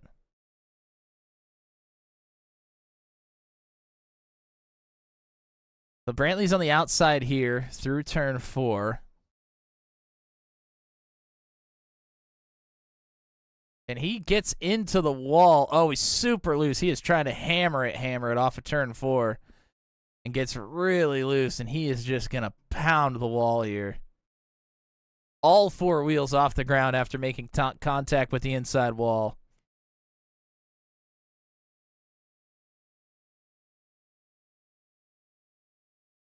We'll back this one up and go inside the car with Brantley. Yeah. I want to see what the wheel's doing here. Yeah, he's lucky that the engine didn't insta-nuke from that either. Let's look at the wheel inputs here from the 22. He's in the wall. Oh, man. I mean, it's like...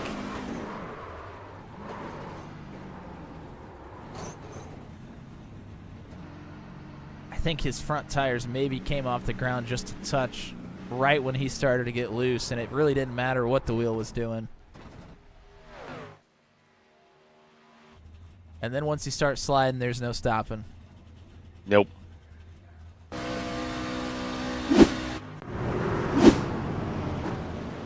Oh, boy. It has been a night here, James Watson. Yes, it has. Night of 1,000 stars and 1,005 crashes. There have certainly been sparks that look like stars, that's for sure.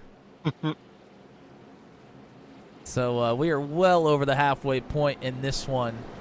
We'll go back green with only 12 laps to go. This caution brought everybody down pit road, so it appears that everybody was going to have to make another pit stop at some point. We are good from here on out.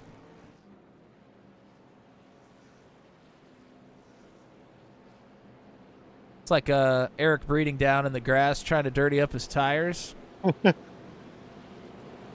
Maybe kick some dirt to his competitors behind him there. Just making it even tougher to run the inside, huh? Just getting him some toppings for his pizza, adding a bit of arugula to it.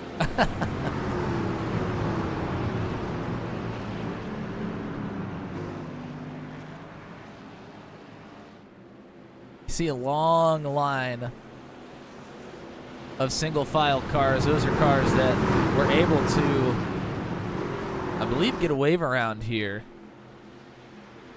So this will put 16 drivers on the lead lap.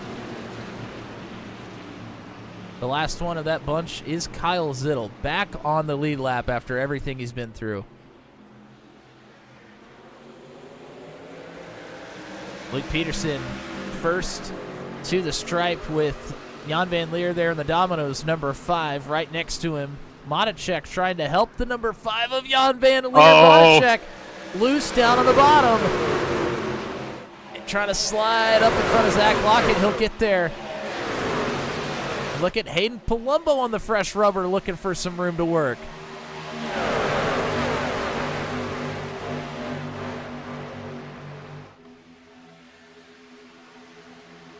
Guess on the 93, either hit the wall or get super close to it, exit 2.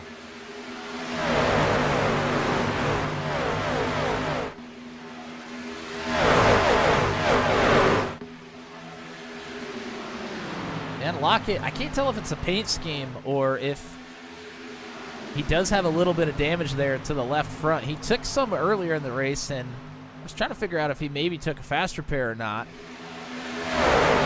Yeah, I see what you mean. There's a little bit of sheen to the left side of that truck that makes it hard to figure out if it's just the shine off of the spec map or a little scrape or something. Yeah, it kind of looks like there's a hole punched in it, but you can't really tell. Regardless, Peterson and Monacek back to battling yet again. This has been a constant throughout this season so far. Why not do it again in an exhibition? Hayden Palumbo, fresh man. Did you see Jan Van Leer's left side get completely off the ground? That was wild. It shot up like a pogo stick. Oh, we got Peterson! Freaking up front! Oh no! They're off this is a major one. Oh no! I see Zittel in the wall in the background. Oh man! That's basically like 75% of the field. Oh, we still got body panels slipping. Oh man! Oh, the humanity.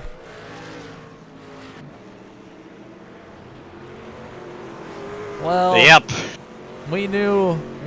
I mean, we've had a couple of decent-sized ones. We knew the big one was upon us at some point. Yeah, it was only a matter of time. Man, look at this band of misfits. I mean, these trucks are not looking good. Oh, me, oh my.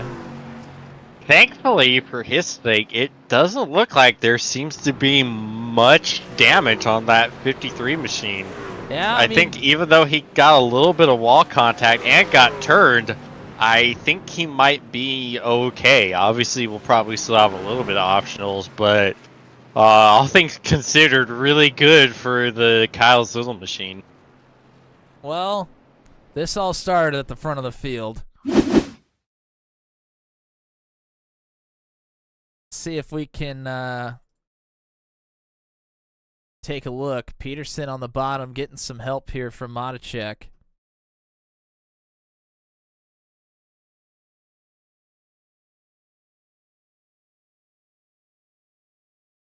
.38 enters on the bottom along with Monacek. Oh, and I think Monacek may have given him a bump there. Kind of hard from that angle to tell, but not great cameras here for the Monza right turning, if you can believe that or not. Yeah, I think when it kind of shot back up the track, it just kind of hooked the seam in between the end of the banking and the apron and just hooked it. And in the chaos trying to avoid it, you see the trucks up front just kind of get together. And then, man. The 54 just shoots straight back up, and I can't make out who he hit, because the first truck he hits gets insta flipped. Yeah, that was the 93 of Zach Lockett. I mean, there's a lot to unpack at the front of the field there. We obviously had Monacek getting into the back of Peterson, and then on the top side of the racetrack, Hayden Palumbo and Jan Van Leer kind of piled into a slowdown as well. We'll back it up and take another look here. Palumbo on the top side of the racetrack.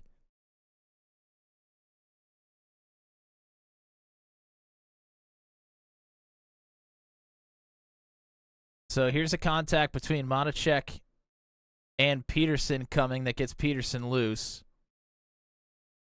Yeah, right there. The moment he kind of gets back up onto the banking, it shoots to the and inside. Then Monachek shoots up into Palumbo as a result, which turns him sideways right in front of Jan Van Leer. And then Palumbo, still loose, shoots down the racetrack into the grass. And he is going to come... Man, these cameras are really, really killing me here. He's going to shoot straight up the racetrack into Zach. Zach Cloggett is upside down. Yeah, and it takes out the 5, the 83 of Matney, and then you got Luke Peterson still saving it in the background. John Kay sneaks through on the bottom there. I think he does have some damage, but it's pretty minimal compared to some of this other stuff that we see. Kyle Zittel there in the yellow Stanley truck. He did hit the outside wall pretty hard and then gets turned by Jackson again. Good. Then you have right there at the front now, you had Gunter and Rutherford get through it with minimal damage, it looks like. And I'm surprised to see Brody Gunter back out there. Like, I guess he didn't use his fast repair on the first wreck he was in when he got turned into turn 1. Because we saw that 01 truck get hooked into the wall of death right there. So I thought he was done, but I guess he still had that fast repair up his sleeve. Here's Zach Lockett trying to get through him. Oh! Man. They came on him from both sides. I mean, Jan Van Leer coming down the racetrack. Hayden Palumbo down on the grass comes up the racetrack.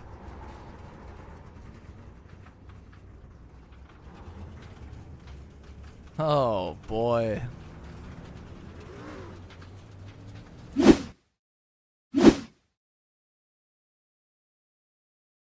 Let's take a look from John Kay's point of view. He's a little bit further back than Lockett here. Sees one down low. They're all backing out of the throttle at this point. More smoke up top. There's Palumbo down the racetrack. Palumbo hits the grass. And there's some banking there that, I mean, is going to shoot you back up to the left. Oh, John, I mean, Rodney Matney is on top of John Kay's hood at one point, so he definitely has some damage. I don't know, with the way his... I think netcode gods might have been real kind to him. Because he's making contact with Matney and the 93, but you look at the body language of the truck and it doesn't really look affected. So I think he just kind of phased through it for most of it. Well, that was a lot to unpack. I couldn't take my eyes off of it, but we have watched it so long that we are ready to go back to green flag racing.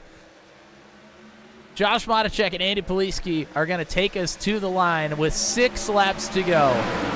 A lot of trucks still left in the lead lap here. Oh. Everybody fighting for bragging rights to be named the king of the All-Stars here in the Venom Truck Series. Who is going to take it? Andy Poliski there in the 32. We wrote him off on the first lap of the race when he had to tow and go down pit road to take a fast repair. And here he is at the front of the pack, coming to 5 laps to go.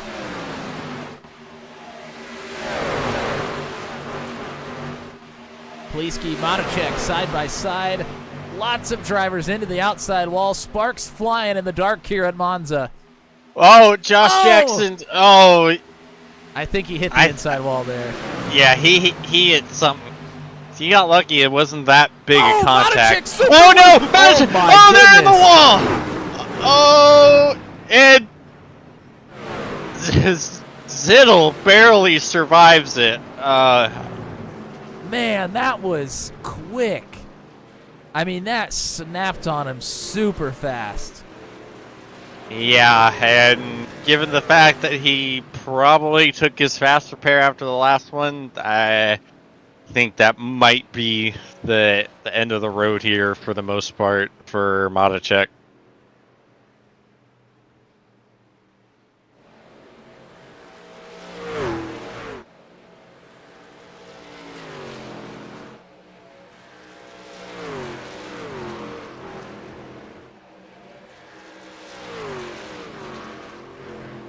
Well, let's take a look. Monachek is still at the computer.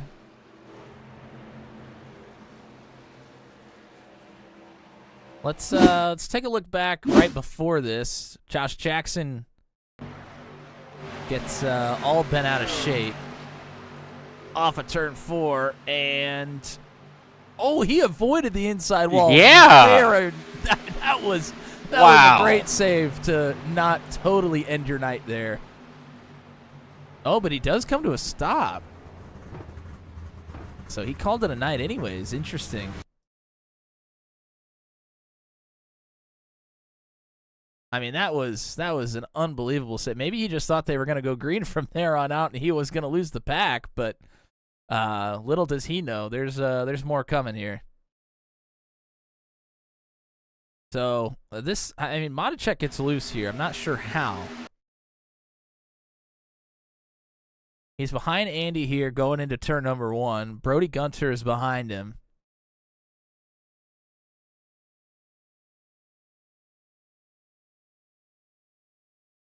Doesn't appear to be any contact. I think he just gets loose. He tries to make a couple of saves, and then on this last one, he just snaps hard to the left, straight into the outside wall.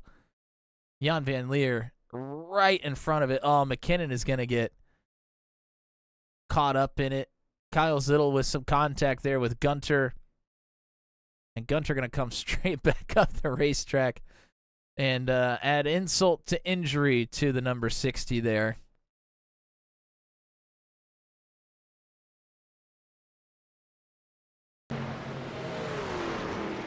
Yeah, I thought for sure Ziddle was going to be left hook back up into the wall with that. He lucked out. That could have been 1,000 times worse than what it was. Well, let's go on board with Monachek.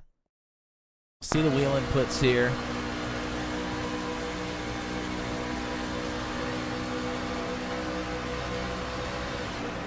Oh, man. Oh, yeah. I mean, he's just a tad loose, and he can feel it. And he just makes just a little bit too aggressive of a move to the left to overcorrect. And it happens so fast.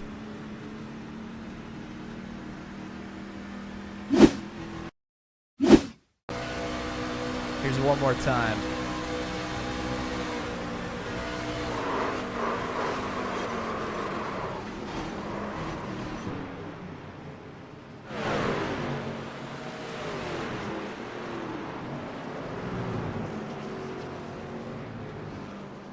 And yeah, Van Leer was also super lucky with the fact that Monachek kind of snapped back up, because we see this type of crash happens all the time, and you see the truck that's getting loose come down, get the truck to its inside, and then take them both into the wall. But that quick snap saved the 5, because he was gonna be the truck that got took up into the wall with him had it not snapped just that split second before it could get him. Well, this is going to bring us into overtime.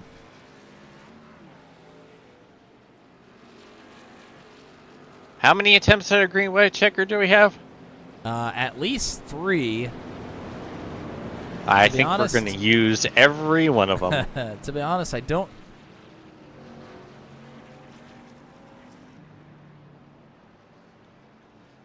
Oh, okay. So, I just heard over the radio that this will finish under green. So if they do take the white flag, there will not be a yellow thrown no matter what happens. But we do have to get to the white flag first. And I believe it's 3 attempts. It could be unlimited, but I know it's 3 for sure. We honestly haven't really had to worry about it this season at all.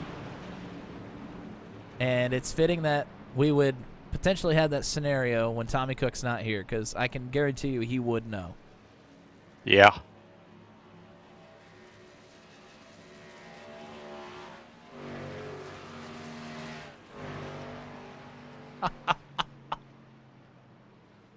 A proclamation has come from the 5 of Jan Van Leer that if he wins this race, so the winner of the previous All-Star race gets to pick the venue for the event the next season. He has proclamated that shall he win, he will pick Knock Hill Reverse as the racetrack for next year. Cannot wait. I'm sure there's a lot of drivers that are hoping that he wins, and there's a lot of drivers that are hoping he does not win. Well, this is going to settle it, ladies and gentlemen. Or will it? We're about to find out. Green flag about to drop for our first overtime restart.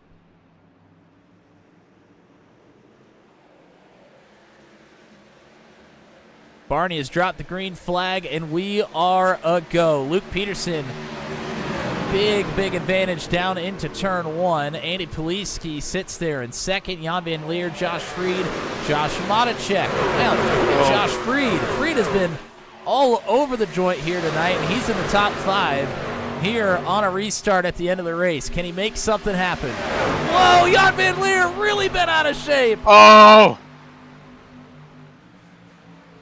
Matacek going to try and give him some help. Poliski goes down to block. Oh, Poliski might regret that as Peterson is going to have a look at the outside now. Oh, Poliski clears himself up in front of the 38. No, Poliski's the turn! And Lear's... Oh, my goodness! Oh! We're going to take the white. This is the white flag. This will be the final lap of the race. Josh Matacek leads it into turn number 1. Brantley Gady, Luke Peterson, John Kay behind. 2 teammates there, and John Kay and Luke Peterson. Can they make something happen down the backstretch? Oh, no! John Kay got turned. Peterson on the outside. He's in the grass. 3 wide. 3 wide into turn number 3. Oh, there's contact. Oh. Is third or fourth place sitting in the catbird seat once again? We're about to find out. Out of turn 4, Matacek and Jan Van Leer make some contact. Oh, Brantley Gady turns Matacek. What? Who won this? My mic was cutting out. Eric, I think it was Eric Breeding. Eric to the line. Eric Breeding, I believe, has won this race. That was one of the craziest things I have ever seen. My goodness. There is no other way this race could have ended than that. That is exactly the finish we deserved from this. This is exactly the finish we wanted from this. Do not worry, we will get a replay. But we have to give the sheriff, Eric Breeding, his flowers here.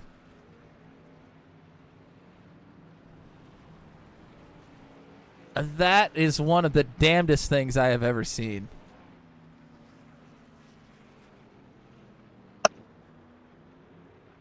Like, everyone died coming to the line. I can't believe Tommy Cook missed this one. Oh, no! And there's one for the road. Well, that was John Kay. Eric Breeding is trying to tiptoe his way to the finish line. But I think this truck is too destroyed to do any donuts. And to think, he technically didn't even make it. Like, if he was just a fraction of a fraction of a second hint short, he wouldn't have even made it. But the fact that he tied with Dylan and was put in, and now he won. I mean, we didn't talk about him almost at all in this final race of the night, and somehow he comes away with it. I mean, almost not even under his own power. What is going on? Oh my, this has been a night. And James truly the race of all time. James in teed the it best up way perfectly. possible. James teed it up perfectly. Eric Breeding, who, I mean, it didn't look like he was going to maybe even get into this race. He ties at the line on the final stage of the All-Star Open to make his way into the show. He's a ghost all night long, and then all of a sudden he appears. Say his name, he appears. I believe in Eric Breeding. Unbelievable stuff. All right, well, before we get to our finishing our finishing order here, we have to look at what just happened.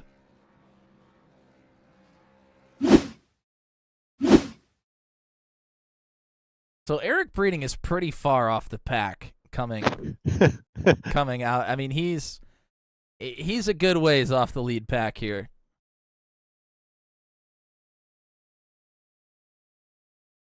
This is coming through turn 4 on the final lap. Matichek on the top. Brantley Gainey, who I mistakenly called Jan Van Leer at one point, on the bottom. Apologies to Brantley Gainey. And Matichek gets loose. We've seen a lot of people in just the last 10 laps get loose off the top side. Matichek gets loose. Gainey slides up into Matichek, but they're able to kind of save it here. And then Gainey, he's trying to make his way back up the racetrack and tags Matichek. Farid, oh man. He gets launched, like absolutely launched up into the air. Like, look at that. That is crazy. And he gets thrown in front of Peterson, and thrown in front of Eric there's Breeding right there. And Breeding gets hit by Ryan Dye, who gets shoved past the line, and that was the winning move. That was the win. Ryan Dye punts Eric Breeding across the line to win the race. That is unbelievable. I mean, Ryan Dye at this point has to feel like he's got this thing won, and Breeding comes out of nowhere on the outside. And I think Reed even held on to a podium position here, despite being nearly upside down and facing the wrong way as he's crossing the line. Like, he gets further set by your race winner. Look at that. What? This is the line on the side. What is that? What even is that? Look at that.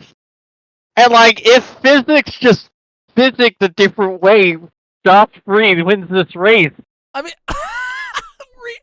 Josh Freed almost won this race as a sailboat. I mean, he is broadside sideways against the wind. I love me their chicken. Don't get me wrong, but this is a Raisin Cane's a way that I don't think any of us expected. There's Raisin Cane's, and then there's Josh Freed Raisin Cane's over the finish line. Yeah, he finishes second, just barely missing out on because of the side of breeding struck, and Ryan Dye and essentially technically punts both of them across the line and brings it home P3 after doing his own barrel roll earlier in the race. This is a picture I literally cannot believe is real.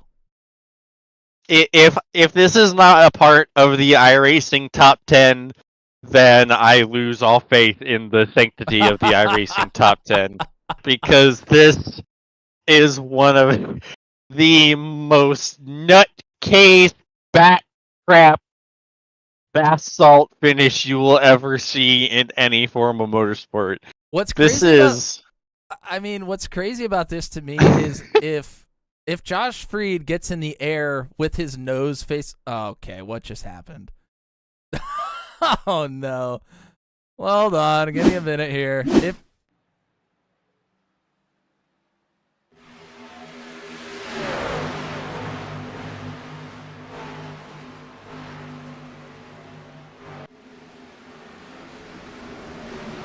If Josh Freed, rather than broadsides up in the air, if his nose is facing forward, he may win this race. Yeah, that's what I'm saying. The arrow. If physics just physicked a different way, he wins this race. But because essentially a random number generator, and he's finishing second. There's close margins, and then there's whatever the heck this is. And if Ryan Dye is maybe 3 feet farther to the right, I think he wins this race. Yeah. That is one of the nuttiest things I've ever seen. We're going to keep it on this shot, and we are going to get to your finishing order here. Oh, my goodness. That is unbelievable. Alrighty, folks. You saw it. The Venom Truck Series came and conquered the night. And the Venom's Night of All-Stars at Monza right turning oval.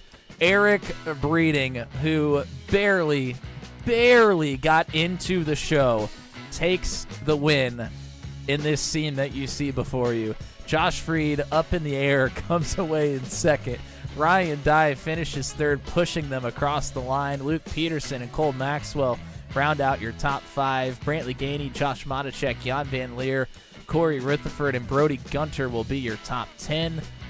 Outside the top 10, Kyle Zittel, Jeremy McKinnon, John Kay, Andy Poliski, and Zach Lockett are in the top 15. Hayden Palumbo, Rodney Matney, Josh Jackson, Chad Stearns, Mark Dillon Jr. finish in 20th. And unfortunately, Matt Schlosser unchecked his fast repair before having to tow down to pit road. He will finish 21st.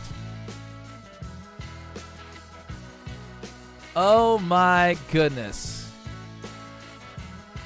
We have a lot to unpack here with our podium finishers. And first up on the podium list, who finishes third, that is one Ryan Dye, driver of the number 20 for Team 199. What in the Sam hell just happened? Yeah, I don't know. You tell me. That all happened so fast. I still don't know what happened. Other than, I think, me yeeting Eric pushed him over the line. I went back and watched the replay, and I was like, "Oh man, if I would have just turned right, yeah, I think I could have won."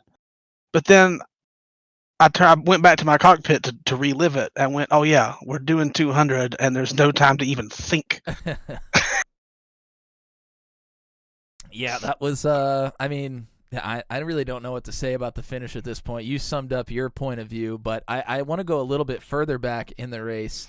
You were flipping at one point, and it seemed like your night could have been all but over, and thanks to the gracious rules of the All-Star race, you get a fast repair and you're right back in it. I mean, how did your race go from the point of flipping violently to the end of the race here? I don't know. My strategy was everywhere because I am the idiot that thought we had unlimited tires. So I burned 2 sets of tires by lap 8. And then realized, oh no. So then I shifted strategy, and I just did my thing where I'd hang out in the back and I'll just chill. And we did that for a minute. And then I guess green flag stops kind of jumbled everybody, and I got back up towards the front, and I think John got loose, and Hayden checked up, and I just didn't have time, so I rammed into him, and then I don't know if somebody hit me from behind or not, but if I would have been 4 foot to the left, I wouldn't have hit that barricade and flipped 75 feet into the air. But yeah, then when you get the fast repair, I had to tow for 5 minutes. So I was like, well, I'm 2 laps down with 10 laps to go. Probably not going to happen. Caught a yellow, got a wave around, and now I decided I was in the back anyways on the restart. So I said I'm just going to chill back here because there's going to be another one, and there was. And then didn't pit, and get up inside the top 10 and white knuckle it, turn right, which feels weird, and close your eyes and hope for the best. Well, hope for the best, and you got a pretty good result. James, you got anything for Ryan Dye here? Yeah, take us through the feeling of absolute insanity with what you witnessed and what you experienced in this race, with this being clearly one of the most boring and straightforward races you have ever had. Oh yeah, why did we even do this?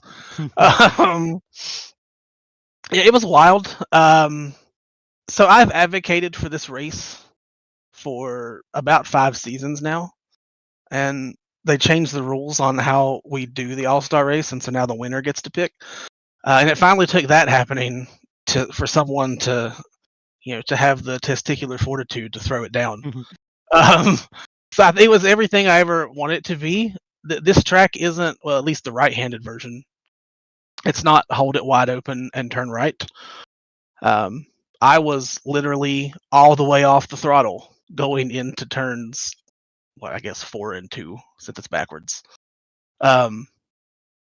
You be completely off the throttle and lose 30 mile an hour before you have to get back into it. It almost felt like old Atlanta with how slick it was getting into the turns. And then it's chaos. That last lap, I think I was inside John Kay at one point.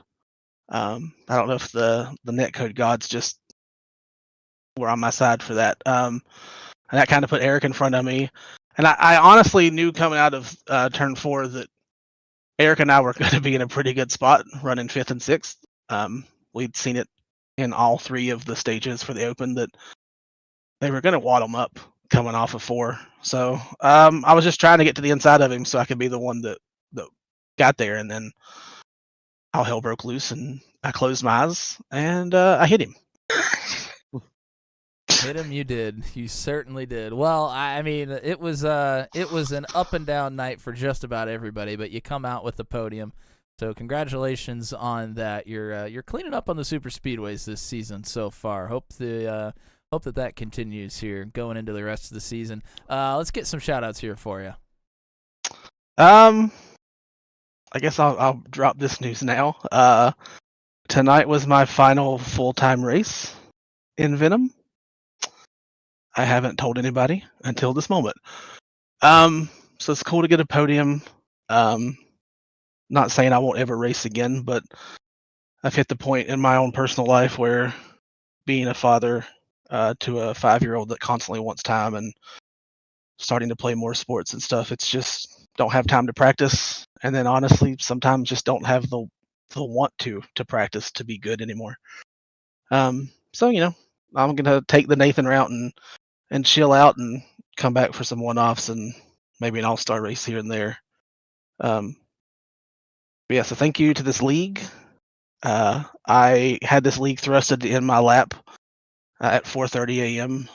In March of 2023, or maybe it's 2022. I don't know. A long time ago, and I like to think that I've done a decent job of keeping us together and growing it. And a large part of that is thanks to the drivers and my leadership council, and thanks to you guys for broadcasting this. This league would not be what it is without y'all's amazing broadcast. And I hate that Tommy wasn't here for this one, but it's cool to have James. Going back and listening to the special stage races has been cool to hear your perspective on things. So yeah, thanks to everybody who's ever been a part of this league. It's been a lot of fun. Also, just so you know, Ryan, we now have approximately 2 extra Ryan die cams that you'll learn about here. I'm excited to go back and watch this. And also excited to race special stage Friday night for the finale of that. So yeah. Well, that's a bittersweet statement, bittersweet moment, but it's been a pleasure. I can tell you that. I know you'll be around. I'm sure we'll talk all the time still. Oh yeah. But I'll still be around. That's yeah. It won't be the same without Ryan Dowd on the racetrack here for the Venom Truck Series. So it was a hell of a run, partner, and you're welcome to run for Team 199 anytime. I will take you up. We're gonna win another All-Star race as Team 199 at some point in the future. I can feel that's it. what I'm talking about. All right, partner. Well, congrats on the P3, and go celebrate it dearly. It sounds like you deserve it. Thank you, man. Boy, did not expect to have that one be dropped on me here tonight. That's I totally get it. I totally understand. But I mean, all I can say is it won't be the same without Ryan Dye around week in and week out. So nothing but the best for him, and I know we'll see him on the racetrack here and there, and he'll be hanging out with all of us still. So as we go from Ryan Dye, who finished P3, we're gonna now go to Josh Freed, who finishes second. Definitely not under his own power. He was thrust to the winds to finish second here tonight. Boy, that was a finish. Yeah, that was something. That was, ironically enough, not the second time I've finished in second place upside down. So it's ironic it happened twice. But no, that was a lot of fun, man. The whole race was a blast. Coming to the end there, I got on the bottom, and everybody kind of freight train around me, and I was hoping, the seas were going to part in front of me, and I could just ride the way through, and I almost got there. Just was one Ryan Dye push to Eric away from having it. Yeah, it was. To me, it was an up and down night for pretty much everybody here tonight. I mean, everybody kind of had their lows. Everybody had their highs. Throughout the night, how do you weather all of those storms to put yourself in a position at the end to even have a shot? Yeah, I mean, in the beginning, I was just trying to ride and survive and just trying to figure out the track and turning right. It was super bumpy and a super loose set, so it was really tough getting out of 4 and into 1. So even like on the first lap of the race, somebody parked it in the wall and turned running. I phased through them, and I was like, from there, I was like, oh boy, this is gonna be. We'll see what happens, but it was a lot of fun. Even though it was up and down, I had a blast. Well, it was certainly fun to watch, and it was wow. That finish was certainly something. James, do you have anything for Josh here? Yeah, so we're watching your onboard of the finish, and I just want to know when Brantley and Bonacek made contact and you were going by, and then all of a sudden your truck is being launched up into the air. What is going through your mind as you're flying through the air? There was a second where when they were taking each other out, that I thought I was just going to skate by and get an easy win. And then whatever caused me to go up in the air, I just shot straight in the air. And yeah, from there, I was just like praying. I took my hands off the wheel. I said, Jesus, take the wheel. Let's see what happens. I was just along for the ride, just spinning, hoping that I could, turn my car into an aircraft and get across the line first. Almost. Yeah, you were nearly there. Unfortunately, come up just a hair short, but still a great finish for you here in P2 in the All-Star race. Let's get some shout-outs, and who do you like to thank here tonight? I'd like to shout out Zach for picking this. This was a lot of fun.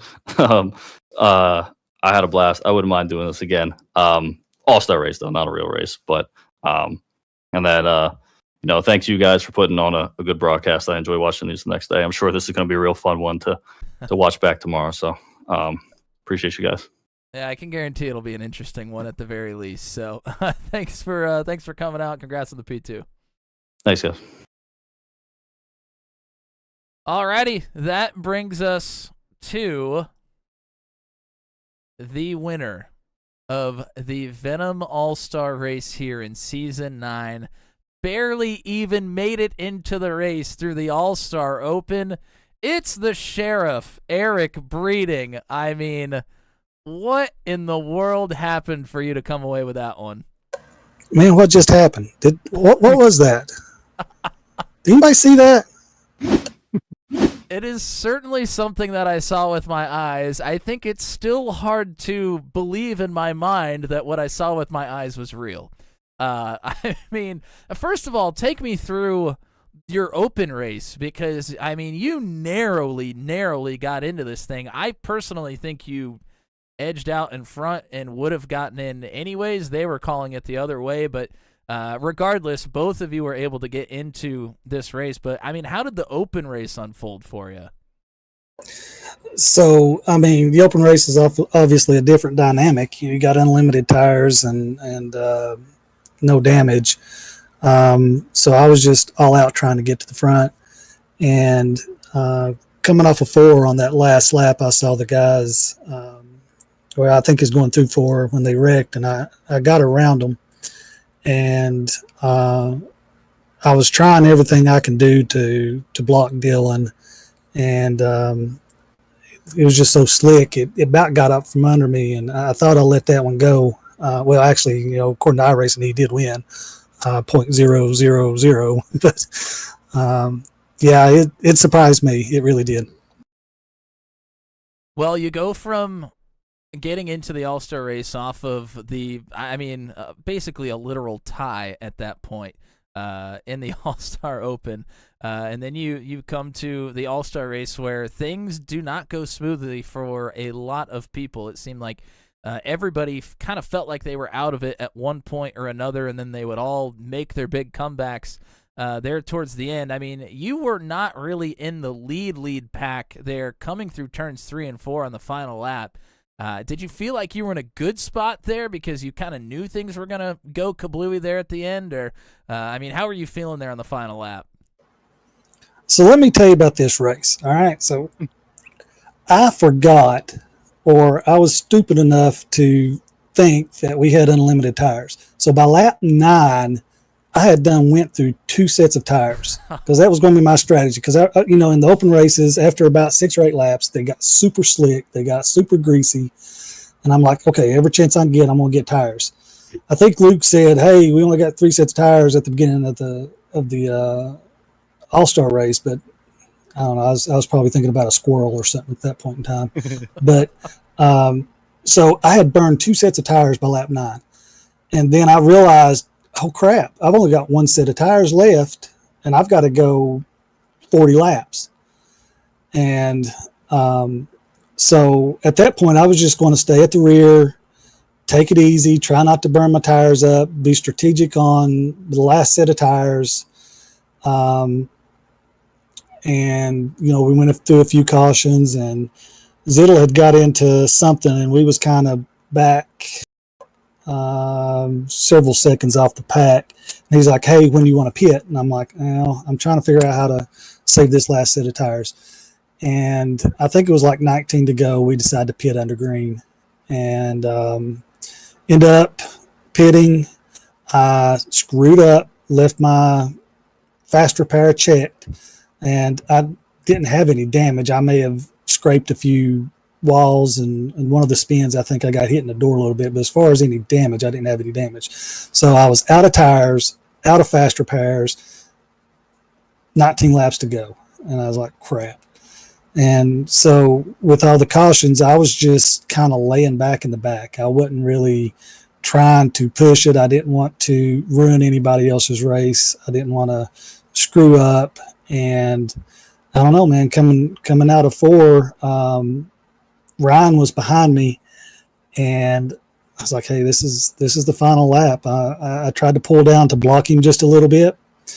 And then once we hit the straight, I saw that going in front of me. I just stayed in the gas. I tried to go left. I actually went through the grass to try to miss all the carnage going on. And I don't know, like Stroker Ray said, hey, did you see that finish? Well, yeah, I was on my top when I went across. I saw it. Oh, well, it was, man, I don't even know how to describe that. I think you laid it all out there perfectly. I got one stat to share before we let you go, but we'll let James ask you a question here. I don't really have a question after that. He basically answered everything and everything we were really curious about. Well, then I will share this statistic with everybody here. This is the 3rd time a driver has won a Venom All-Star race before they have a points-paying race win. And most of those drivers have gone on to eventually win a race in the subsequent season or the season thereafter. So, I mean, is this your launching pad to getting that elusive win in a regular season race?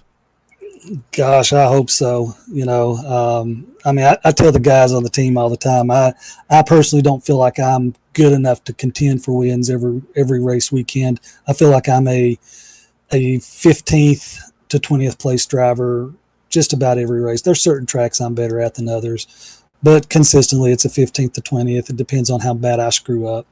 But yeah, I've got some plans for my rig setup here that may help out in some comfort areas. And then my wife keeps telling me I need to get glasses, so that might be coming in the future too, and that might help out a little bit. Well, I mean, regardless if that comes sooner or later, I'm sure it is coming at one point or another. However, you need to enjoy this one immensely while you can here tonight. I'm going to open it up to you. You can say whatever you want. You could thank people. You could whatever. The floor is yours for as long as you want it. Oh my God, I don't even know. You know, first and all, got to give God all the glory, Jesus Christ. And, you know, my wife, my beautiful, wonderful wife, she lets me do this on Tuesday nights for a few hours. She encourages me. She supports me. She backs me. She says, you know, you need to go practice. You need to go in there and get with your guys and your buddies and just get some stress out. You know, there's some days it's pretty low here with the job, and you know, for a couple hours on Tuesday nights, I get to be a big time race car driver, and it is a stress relief. You know, this is a step back from the real world. So I gotta give her all the love that I've got here. And, you know, I want to shout out to my son. He's 26. He's a good guy. I love him to death. Got a shout out to my dad and mom. Not a lot of people know that I stream my races, but only 2 people in this world knows how to watch it. And it's my dad and my son, and they watch just about every single night. And so, you know, my dad is the one that got me into auto racing. From the time I was 6 months old, he was taking me to a track somewhere, sitting in the stands, anywhere from dirt tracks to oval tracks and drag races. So, I mean, I pretty much grew up going and watching races, and that's where the love of auto racing come from. I got to give a shout out to my super kick guys, Brody, Hayden, and Paul. great bunch to be in. I don't. You guys saw me last week at Bristol Dirt. I love Bristol Motor Speedway. I love the dirt track, but man, I screwed some crap up last week. Ruined some guys' races.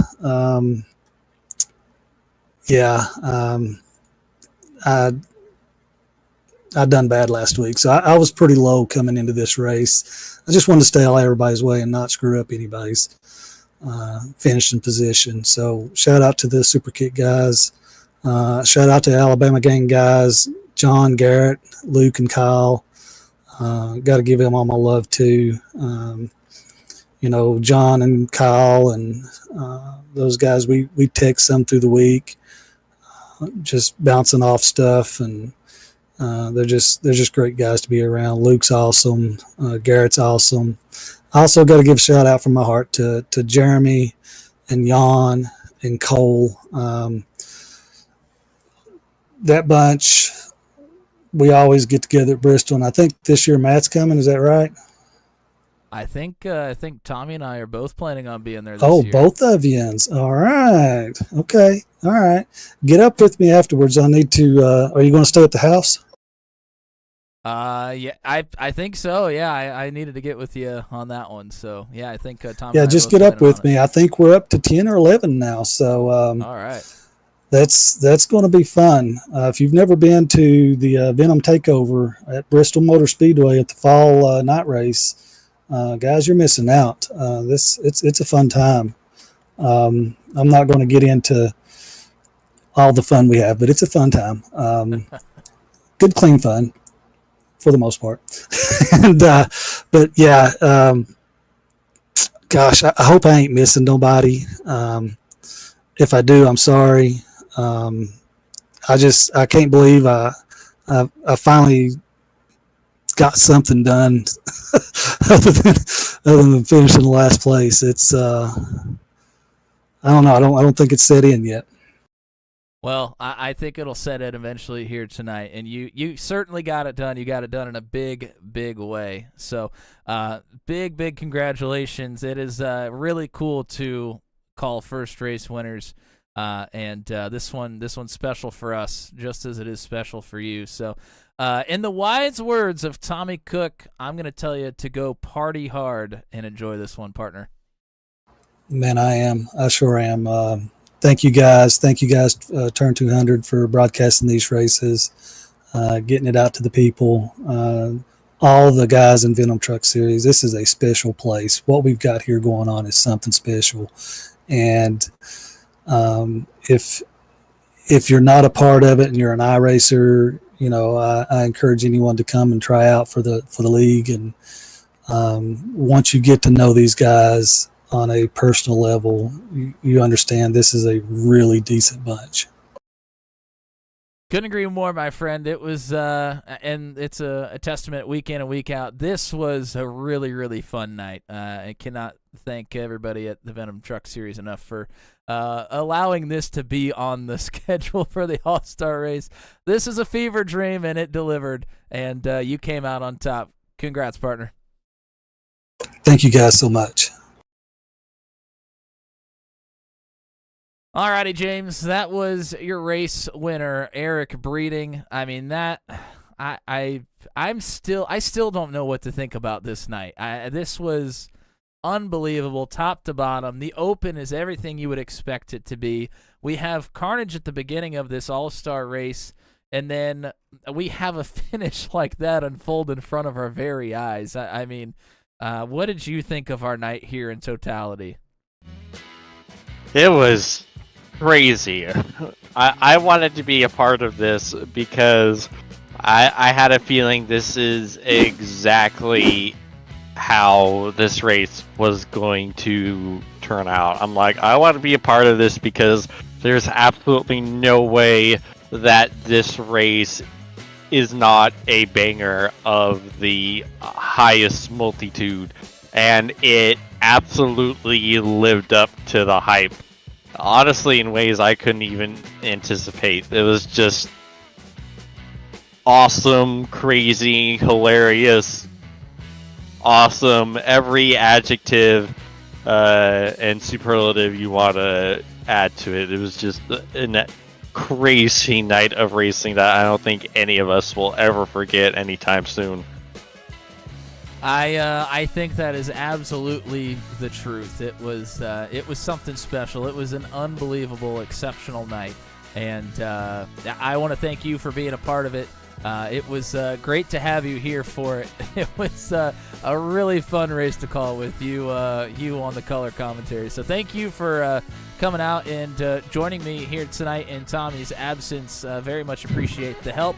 And thank you to everybody that was out there in the chat with us here tonight on this long stream.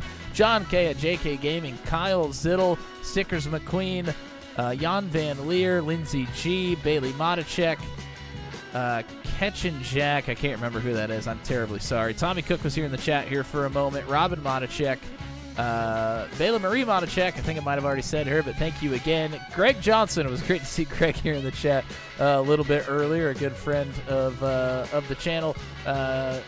Ty Coleman, James Coleman, Zach Lockett, who got beat up here tonight, upside down, maybe on multiple occasions if I remember correctly. Josh Matichek, Tyler Berger, and I believe that was it. Thank you all for tuning in here tonight. Very, very much appreciate the support here, and I know you enjoyed that one. There's no doubt about it. We got more coming up for you this week. The Maximum Velocity Truck Series will take to... I'm not a broadcaster for that series anymore. I don't have the schedule memorized. We'll get it here in just a moment. But I believe it's the final race of the Special Stage Pro Truck Series on Fridays, and guess what? It's going to be myself and James Watson back at it together again for that one. You're not going to want to miss that. That has been a really fun series, and sad to see it come to an end, but it's going to be a great night, and they got more coming up on Fridays for Special Stage, so excited to get to bring that one to you. On Thursday, the schedule has Martinsville. Nope, that is not correct. It, I believe, is... Oh, that's 2024. Forget it. Go watch the Maximum Velocity Truck Series on Thursday with Josh Matichek and Tommy Cook on the call for you there. That's all I got for you guys here. Congratulations to Eric Breeding on the massive, massive win. Ryan Dye dropping a bomb on us here in the interviews as well, that it's his last race as a full-time Venom Truck Series driver. He's only going to be making one-off starts from here on out. So we will be very excited to get him back whenever we can. And that's it for us. For James Watson here in the booth, for Tommy Cook, who was not able to join us, and for everybody at the Venom Truck Series who put on a fantastic race and night of entertainment for us here tonight. I am Matt Williamson for Turn 200, and big congratulations on his first ever Venom Truck Series win. That is the Sheriff, Eric Breeding. Have a good night, everybody.